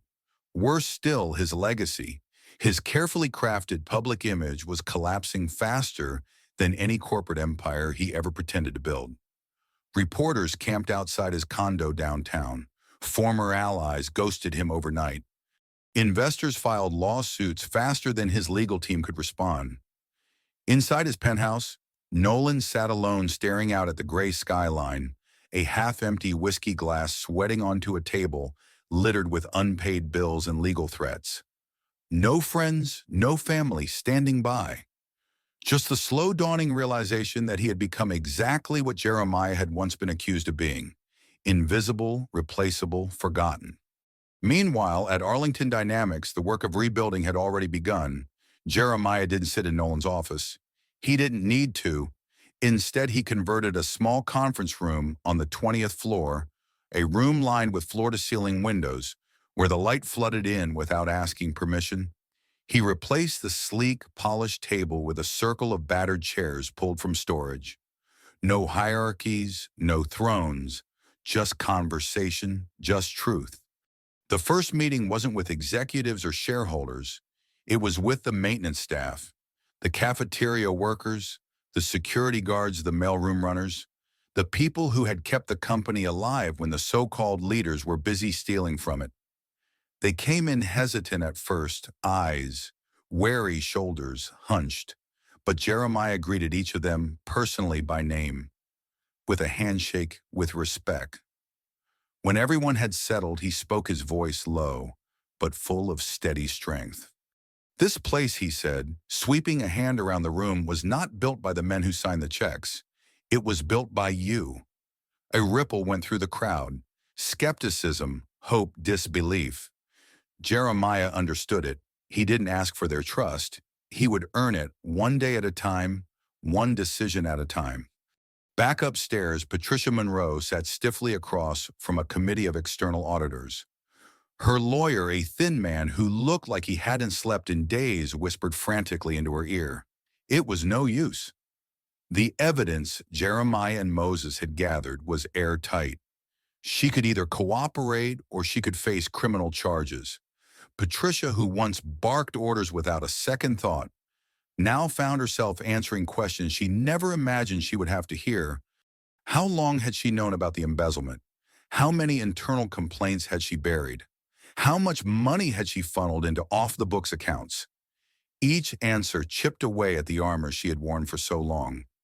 Each admission stripped another layer of the empire she helped corrupt. Colby Hartwell fared no better. Video footage surfaced unedited, raw, showing him mocking Jeremiah during the shareholder meeting. It wasn't just viral, it was viral with venom. Public backlash was swift. A petition demanding Arlington Dynamics sever all ties with Colby amassed tens of thousands of signatures within hours. Sponsors pulled out of speaking engagements. Universities rescinded offers for guest lectures. By Sunset Colby, Hartwell's career was not just damaged, it was over-canceled in every sense of the word. Not by Jeremiah's hand, but by their own. Their arrogance, their cruelty, their belief that they could humiliate without consequence. It was all coming home now, in Jeremiah. He didn't gloat, he didn't even smile. He simply moved forward, carrying the heavy, steady dignity of a man who knew that real victory isn't loud. It's quiet, it's permanent. It's written in the steady beat of footsteps that never needed anyone's permission to walk tall. The fall was messy, it was ugly, but it was just, and it was far from over, because Jeremiah Lewis had more work to do. The foundations had cracked.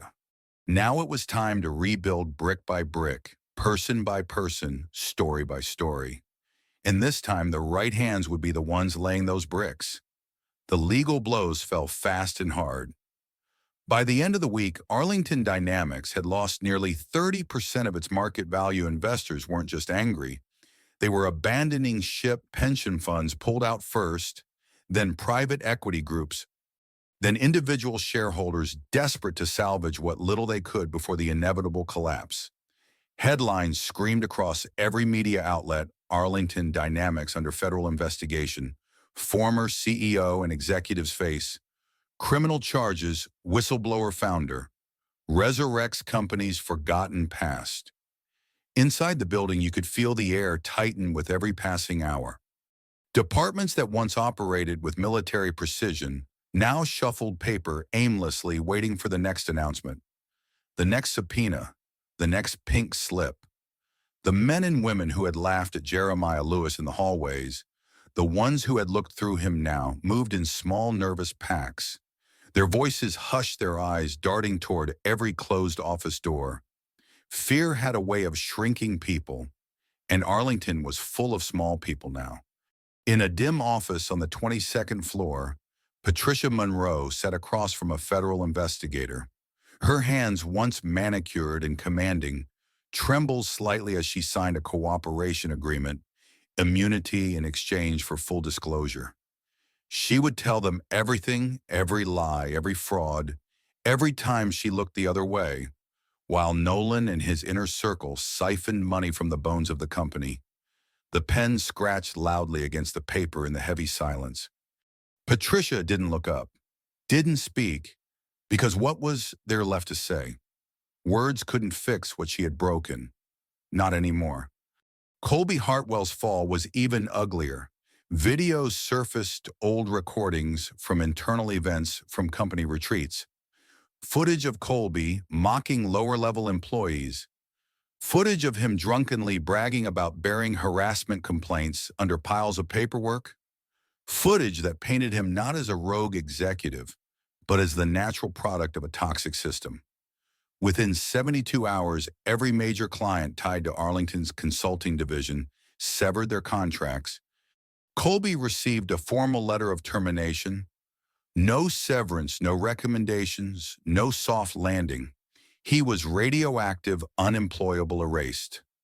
The kind of erasure they once believed they could inflict on people like Jeremiah without consequence. But now it was their turn. Their turn to understand what it felt like to be reduced to a whisper in a room you once thought you owned. Jeremiah Lewis stayed quiet through it all. He didn't call press conferences. He didn't give victory speeches. He simply kept showing up. Each morning he rode the elevator to the 20th floor, sat at the reclaimed conference room surrounded by worn chairs and listened to the workers, listened to the people who had always carried the weight but never the credit. Together they began to sketch a new blueprint for Arlington Dynamics One, without platinum parachutes for executives, one without mass layoffs to boost stock prices, one where dignity wasn't a marketing slogan, it was the foundation. Jeremiah knew it wouldn't be easy. Rebuilding never was, but he also knew that real strength, the kind that lasts, doesn't come from how high you build your tower. It comes from how deep you drive your roots. Roots fed by truth, by perseverance, by quiet, relentless work. The kind of work nobody applauded, the kind of work they once thought was worthless. The kind of work that it turned out could bring down kings. One afternoon, as Jeremiah reviewed employment policies with a small team of volunteers, a young intern approached hesitantly. She couldn't have been more than 22. Wide-eyed, hopeful, terrified Mr. Lewis, she said, voice trembling slightly. I just wanted to say thank you. Jeremiah looked up, setting down his pen. For what he asked gently, for she swallowed hard, trying to find the words, for reminding us that we matter, that we're not invisible. Jeremiah studied her for a long moment. Then he smiled. Not the small, guarded smile he wore for survival. A real smile. Warm, steady, unbreakable. You were never invisible, he said softly. They just chose not to see you. She blinked rapidly, nodding, and hurried away before the emotion spilled over. Jeremiah leaned back in his chair, staring out the window at the sprawling city beyond. The skyline shimmered under the afternoon sun, tall and defiant against the blue sky. It wasn't perfect, it never would be, but it was worth fighting for, worth building for. And for the first time in a long time, Jeremiah Lewis knew deep in his bones that he wasn't fighting alone anymore. He was part of something bigger now, a story written not by the powerful but by the persistent, and their story was just getting started. The final blow didn't come from lawyers, it didn't come from investors or journalists or angry employees. It came from the city itself. Arlington Dynamics was stripped of its municipal contracts. The city council held an emergency session and in less than 3 hours voted unanimously to sever all ties. No more tech upgrades, no more consulting deals, no more tax breaks. The message was clear. If you rot from the inside out, you lose your place at the table. The news hit like a hammer overnight. Arlington's reputation shifted from powerhouse to cautionary tale. By morning, even the once proud sign above the building's front entrance had been taken down. Removed by workers who moved with mechanical efficiency, stripping away the gleaming letters one by one until only bolts and dust remained. It wasn't a building anymore. It was a tombstone, a monument to arrogance and to the quiet strength that toppled it. Inside, Jeremiah Lewis continued his quiet, relentless work. He sat with engineers who had been overlooked for promotions because they didn't fit the image. He met with single mothers in accounting who had worked 80-hour weeks just to keep the lights on. He listened to cafeteria staff, to janitors, to security guards. Each voice was a brick. Each story was mortar. They weren't rebuilding a company. They were rebuilding a soul. Policies changed first. No more unpaid overtime expected. No more firing people 2 weeks before their pensions vested. No more performance reviews tied to popularity instead of merit. Change didn't come in grand gestures. It came in 1,000 small shifts. One fair promotion, one honest conversation, one apology made without cameras rolling. And for the first time in decades, the walls of Arlington Dynamics echoed, not with fear, but with possibility. Meanwhile, Nolan Prescott found himself drowning. His accounts were frozen, pending investigation, properties seized. He applied for corporate jobs quietly under aliases, hoping someone somewhere would forget the headlines. Nobody did. The industry was small, and Nolan's sins were loud.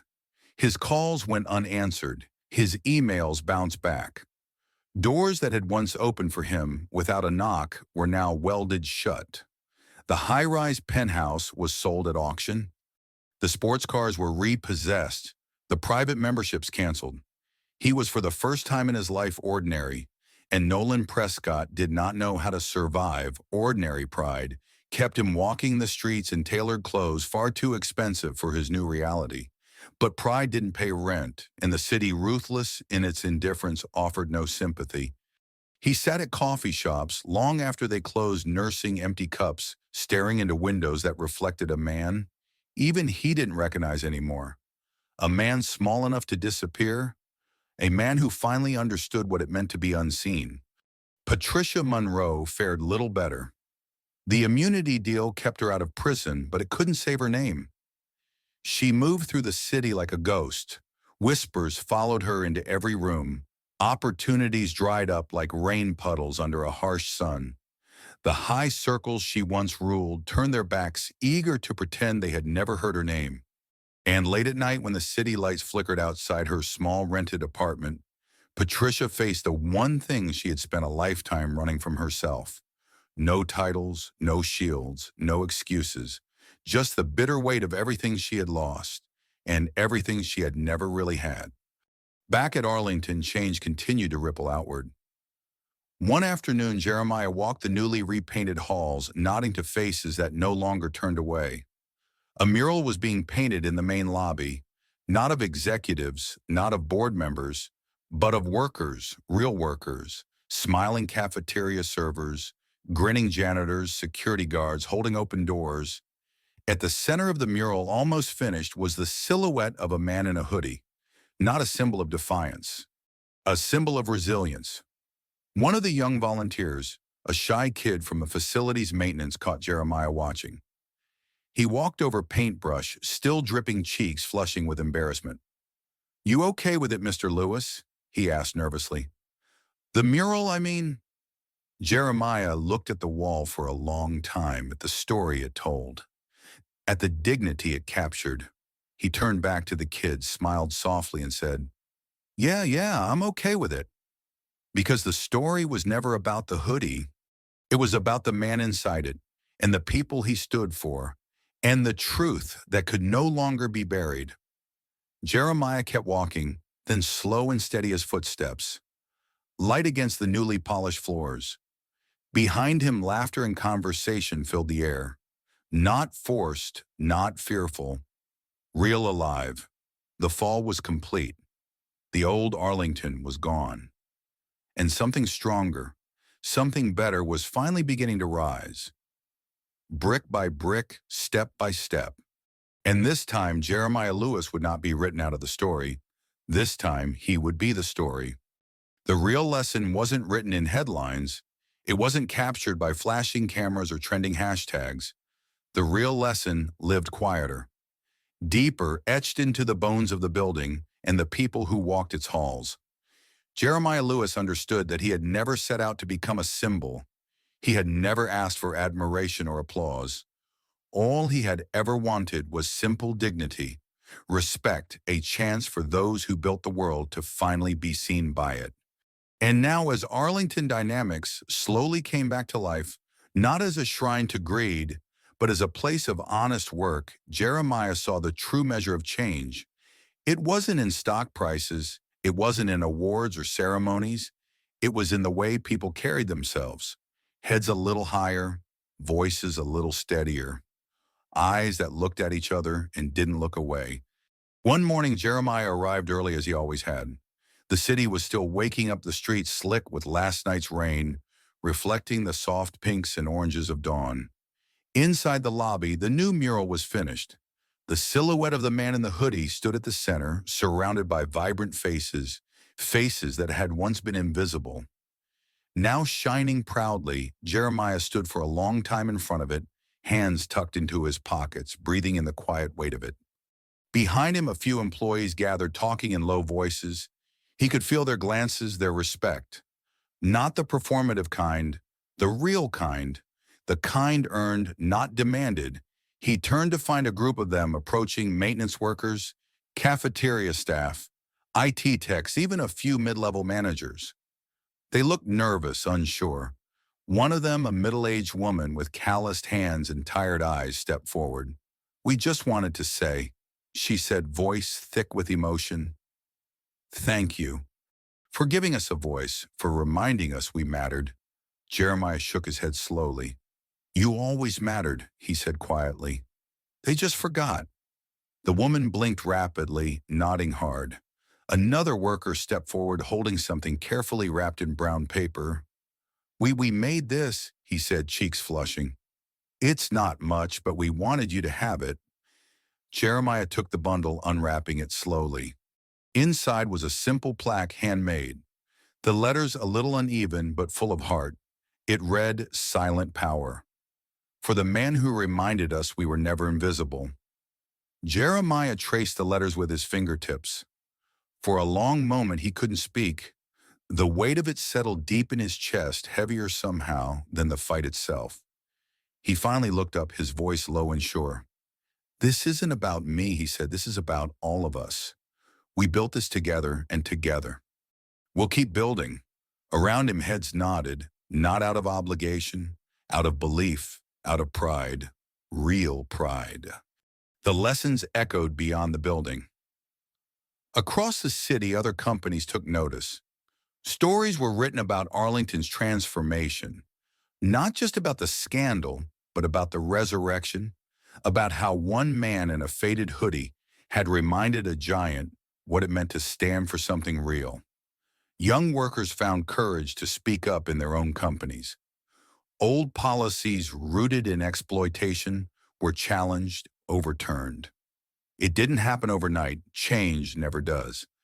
But the seeds had been planted, and every time someone chose to see the janitor, the cafeteria worker, the clerk behind the counter as human as vital, the seeds grew a little stronger. Jeremiah didn't chase that change. He didn't brand it. He didn't sell it. He simply lived it. One honest day at a time. One honest conversation at a time. Because real lessons, the ones that last, aren't shouted from podiums. They're whispered in the quiet decisions we make when nobody's watching. They're built in the thousand unseen moments when we choose respect over convenience, truth over comfort, humanity over hierarchy. Jeremiah Lewis understood that he had lived it, and now so would they. Later that week, Jeremiah walked the long glass corridor overlooking the city skyline. He paused at the end, staring out at the towers and streets below. So much had changed. So much was still left to change. He wasn't naive. He knew the world could be cruel, could forget, could fall back into old habits. But he also knew something else. He knew that once a story like his was told, it couldn't be untold. Once dignity is seen, it can't be unseen.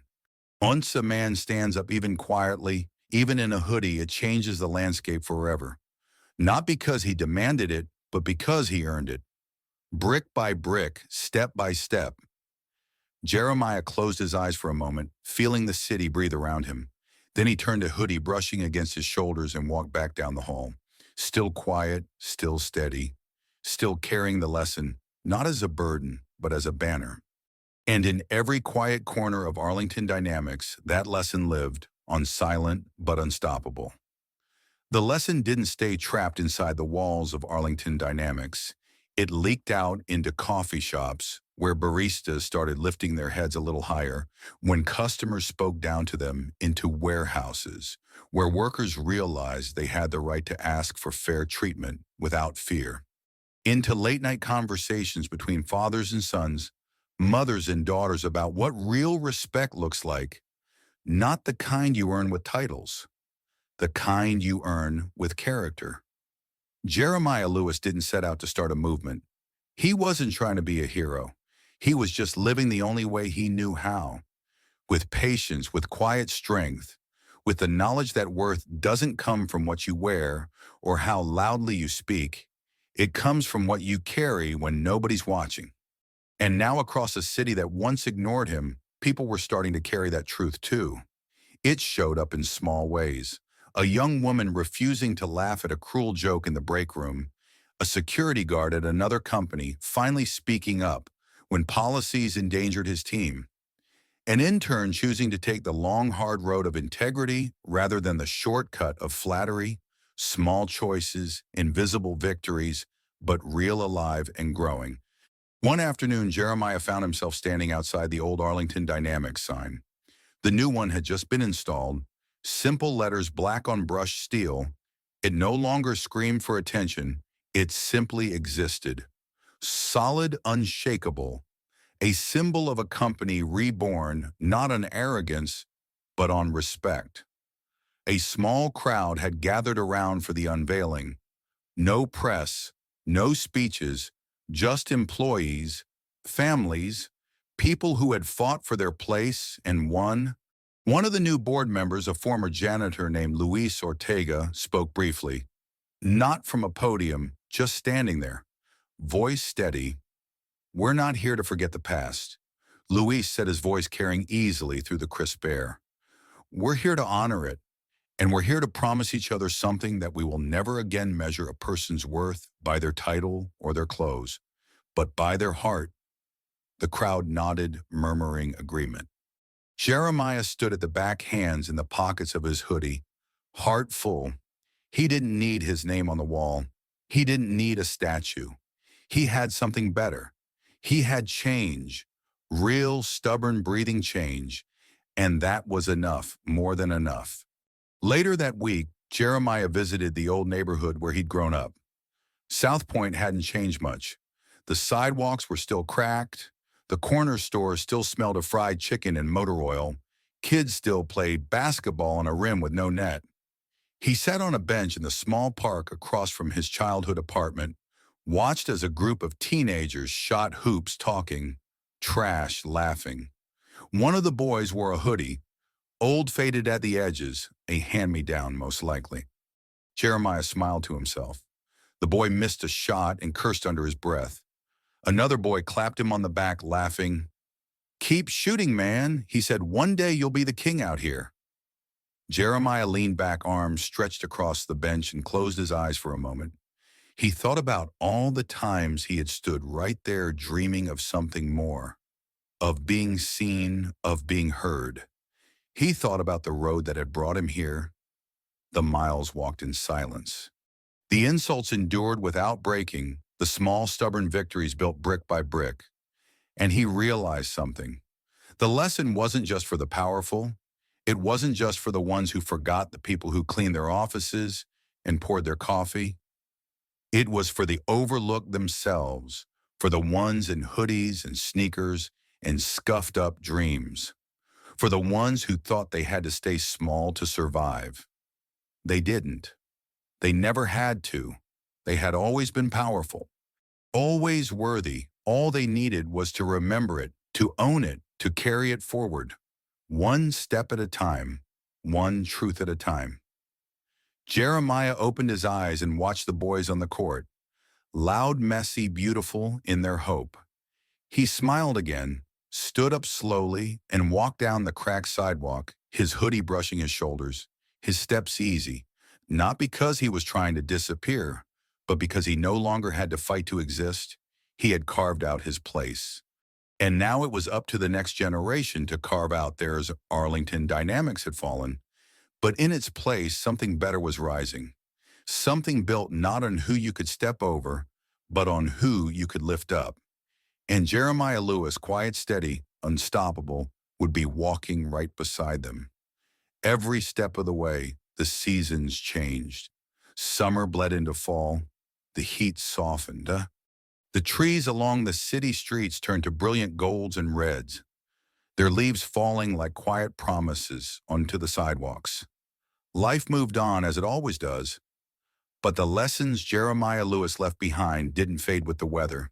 They rooted themselves into the fabric of the city, into the way people spoke to one another, into the way companies reconsidered their hiring practices, into the way everyday workers carried themselves a little taller, a little surer of their place in the world.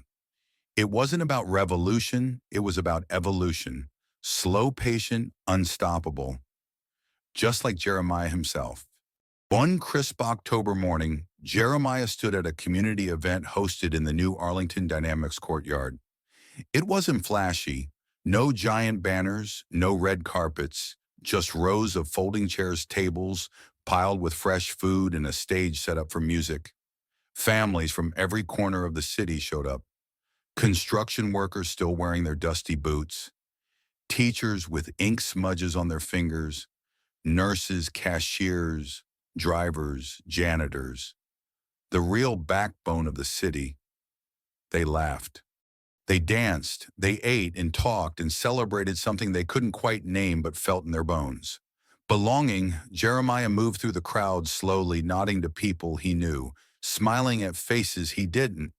It wasn't about him anymore. It was bigger now. A boy ran up to him at one point, maybe 10 years old.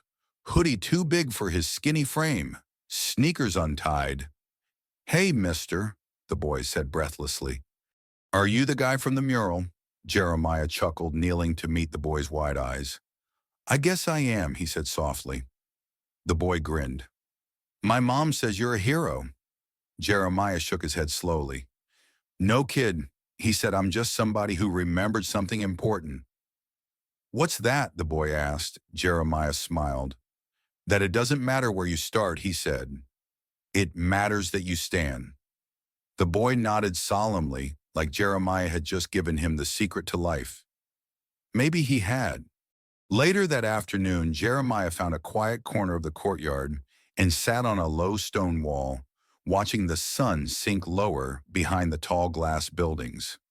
He thought about everything it had taken to get here: the patience, the humiliation, the countless days when giving up would have been so much easier, but he hadn't, because somewhere deep inside, even on the hardest days, he had carried a simple, stubborn belief that dignity was not a gift to be handed down by the powerful. It was a birthright, and no one, no boss, no system, no insult could take it unless you let them. Jeremiah had spent a lifetime refusing to let them.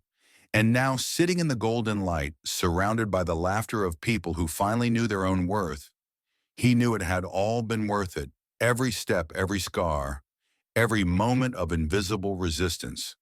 The lesson was clear now. The world doesn't change because someone shouts the loudest, and it changes because someone chooses day after day to be unshakably true to who they are, to keep walking, to keep standing, even when nobody sees, especially then. As the sun slipped below the skyline, Moses Carter approached 2 cups of coffee in hand. He handed one to Jeremiah and sat down heavily beside him. The two men sipped in silence for a while, the easy silence of men who had seen the worst the world could offer and still chose to believe in something better. Finally, Moses spoke. "You know you could have taken it all," he said, voice low. "The money, the power, the headlines could have sat in that big office, told them all what to do." Jeremiah smiled into his coffee. "Would have just been building another empire on broken ground," he said quietly. "I'm not here to rule Moses. I'm here to plant Moses." Nodded slowly, deeply. "Planting," he said with a chuckle. "That's the real power."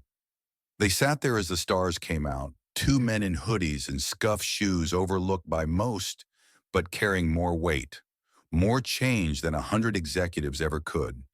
And somewhere in the dark spaces between street lights and skyline, hope grew a little stronger, because Jeremiah Lewis had walked through the fire, and not only survived, he had planted gardens in the ashes, gardens that would feed generations, gardens that no storm could ever uproot, because they were planted with silent power and watered with unbreakable dignity.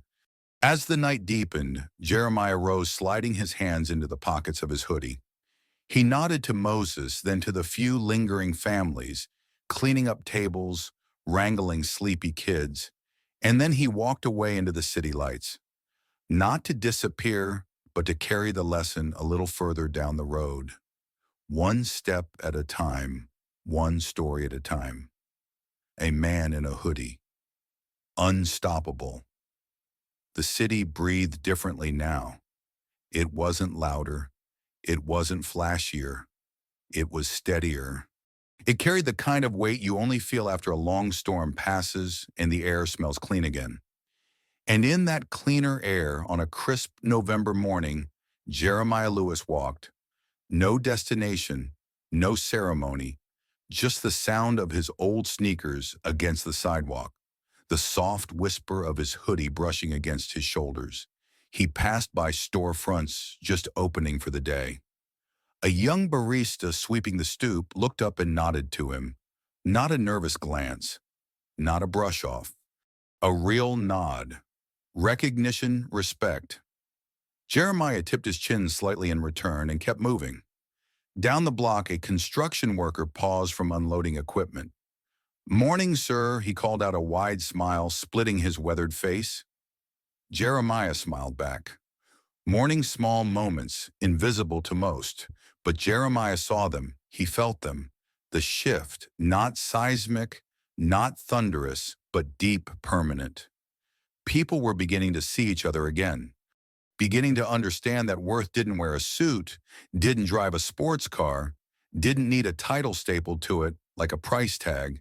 It lived in the work, in the patience, in the simple act of standing tall when the world tried to shrink you. Jeremiah Lewis had stood, and now without banners, without fanfare, the world was beginning to stand with him. At Arlington Dynamics, the changes continued to ripple outward. Not every day was perfect. Not every battle was won, but dignity had found roots there now. Policies were rewritten, salaries rebalanced. Voices that once trembled in fear now spoke with quiet confidence in meetings. And on the lobby wall below, the mural of workers and dreamers, a plaque had been installed. Simple, unadorned, it read, "In honor of all who work unseen but move the world forward." No names, because it wasn't about one man. It was about every man, every woman, every hand that had built the foundation others tried to forget. And that was exactly how Jeremiah wanted it. He passed by a small park, now the leaves swirling at his feet. Children raced across the grass, their laughter carried on the cold wind. One boy tripped and fell hard, scraping his knee. For a moment he sat there, blinking back tears, looking around to see if anyone would rush to him. Nobody did, not right away. Jeremiah watched from the sidewalk. The boy looked down at his scraped knee, took a shuddering breath, and pushed himself back up.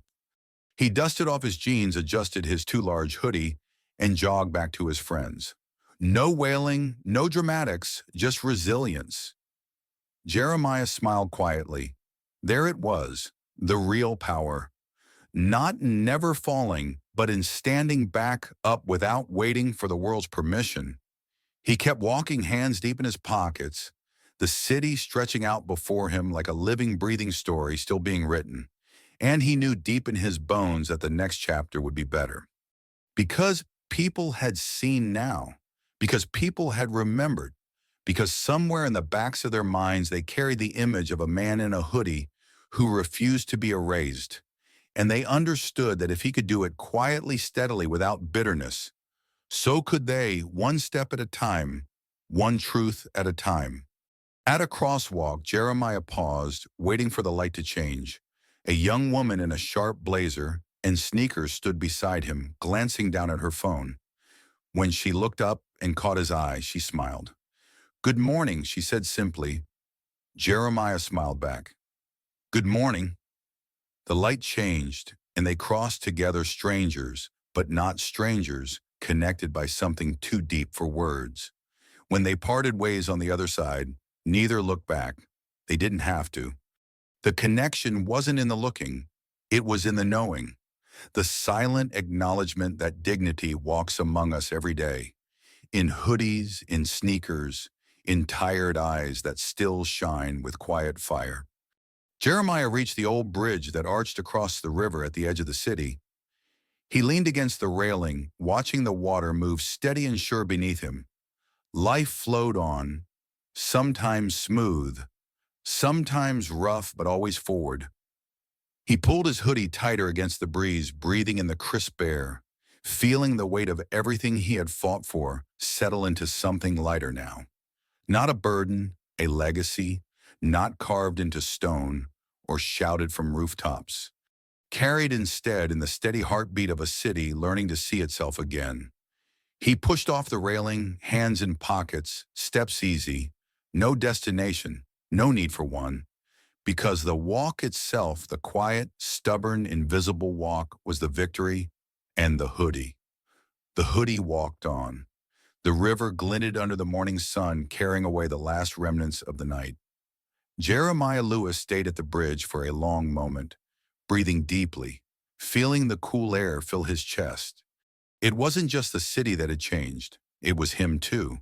The anger, the bitterness, the weight of being overlooked for so many years, it had burned away. What remained was something harder to name, but easier to live with: peace. Not the kind that comes when the world hands you easy victories.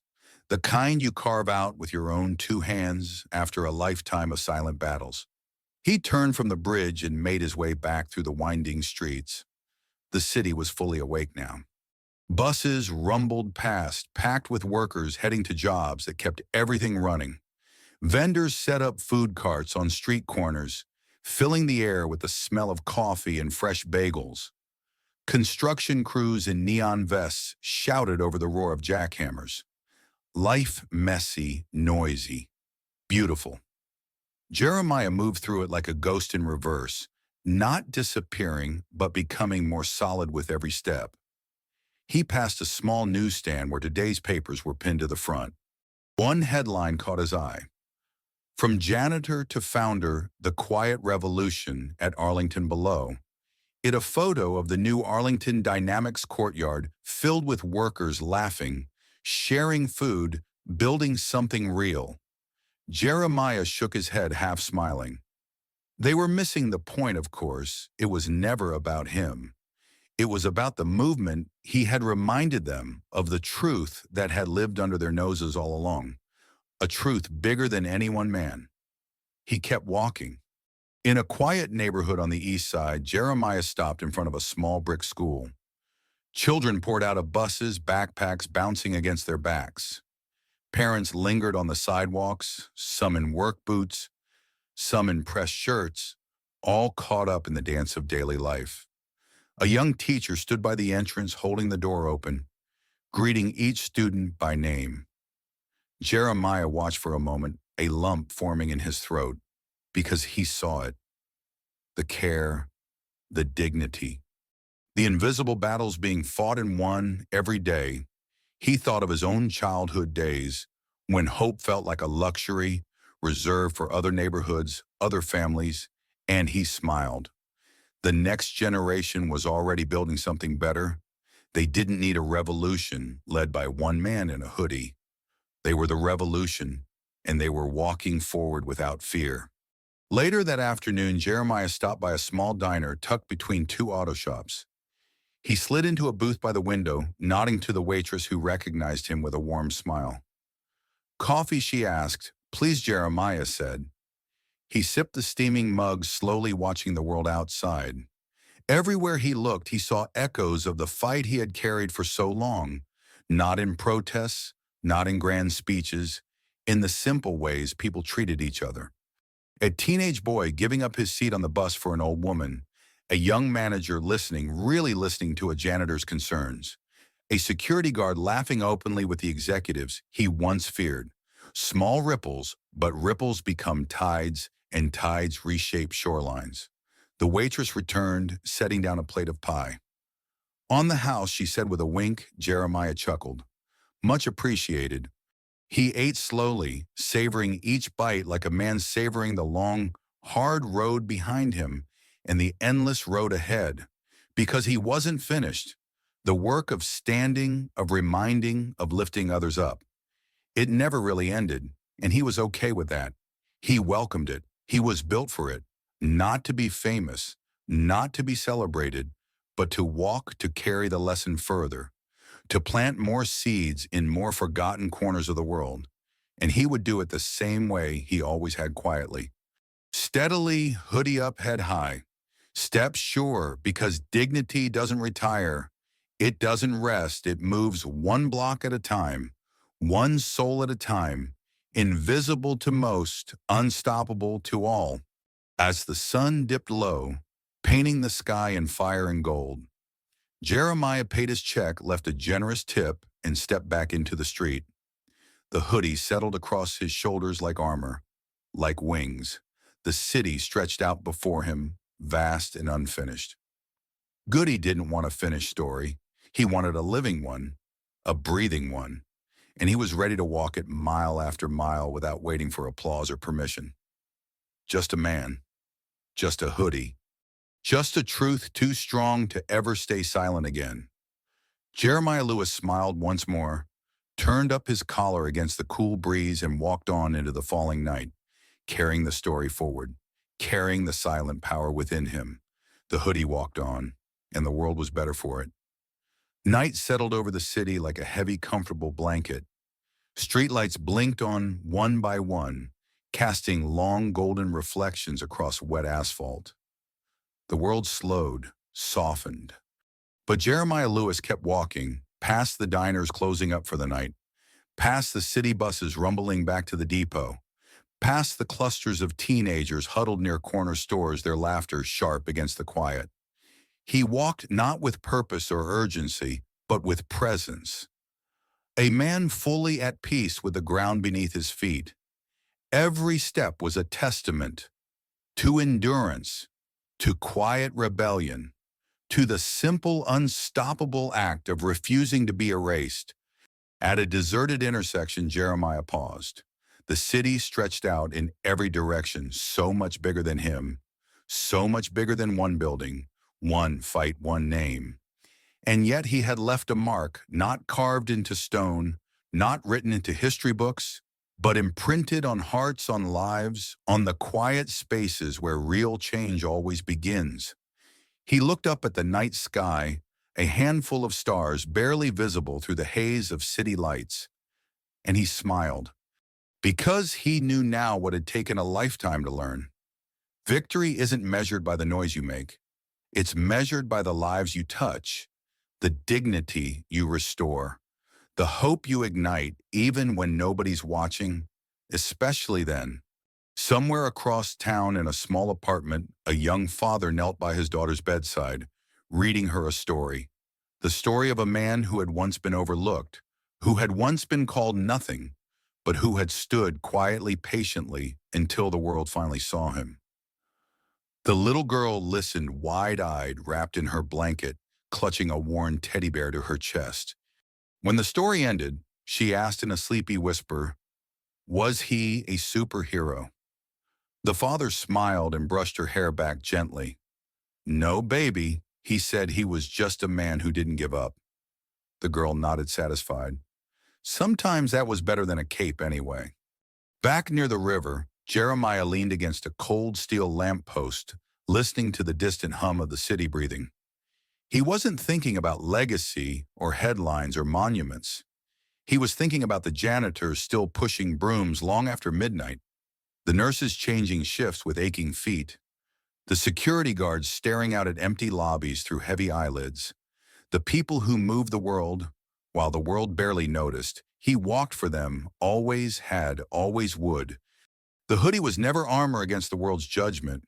It was a reminder to himself and to anyone paying attention that worth isn't given from the outside.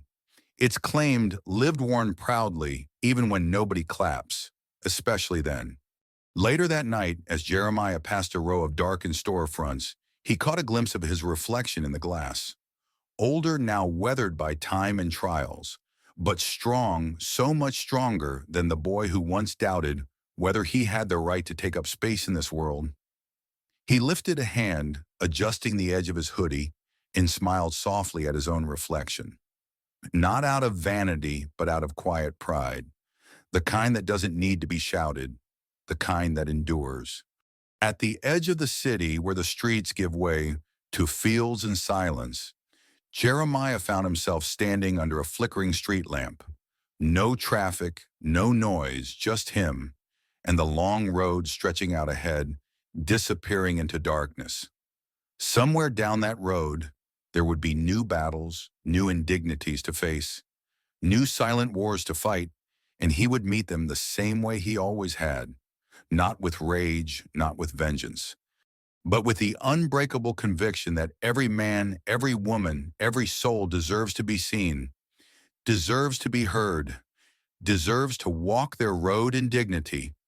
Jeremiah took a deep breath, letting the cool air fill his chest. He tightened the strings of his hoodie, nodded once to the night sky, and stepped off the curb.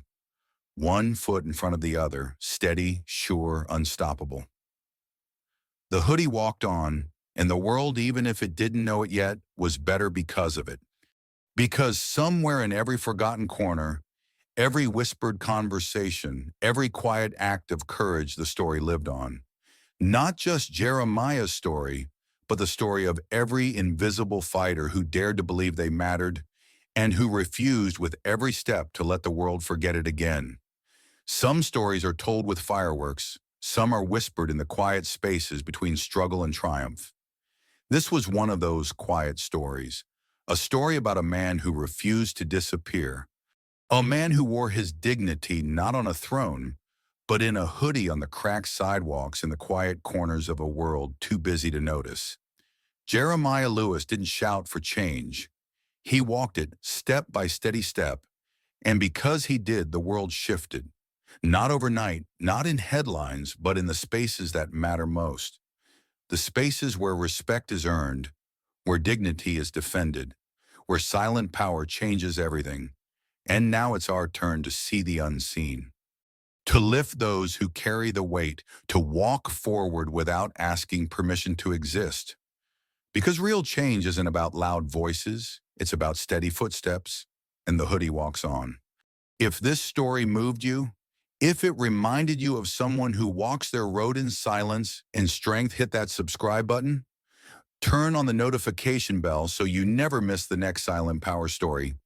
Share this story with someone who needs to remember their footsteps matter too, and drop a comment telling us, where are you walking your silent power today? This isn't just a channel, it's a movement. Welcome to Silent Power Stories, where real change walks quietly.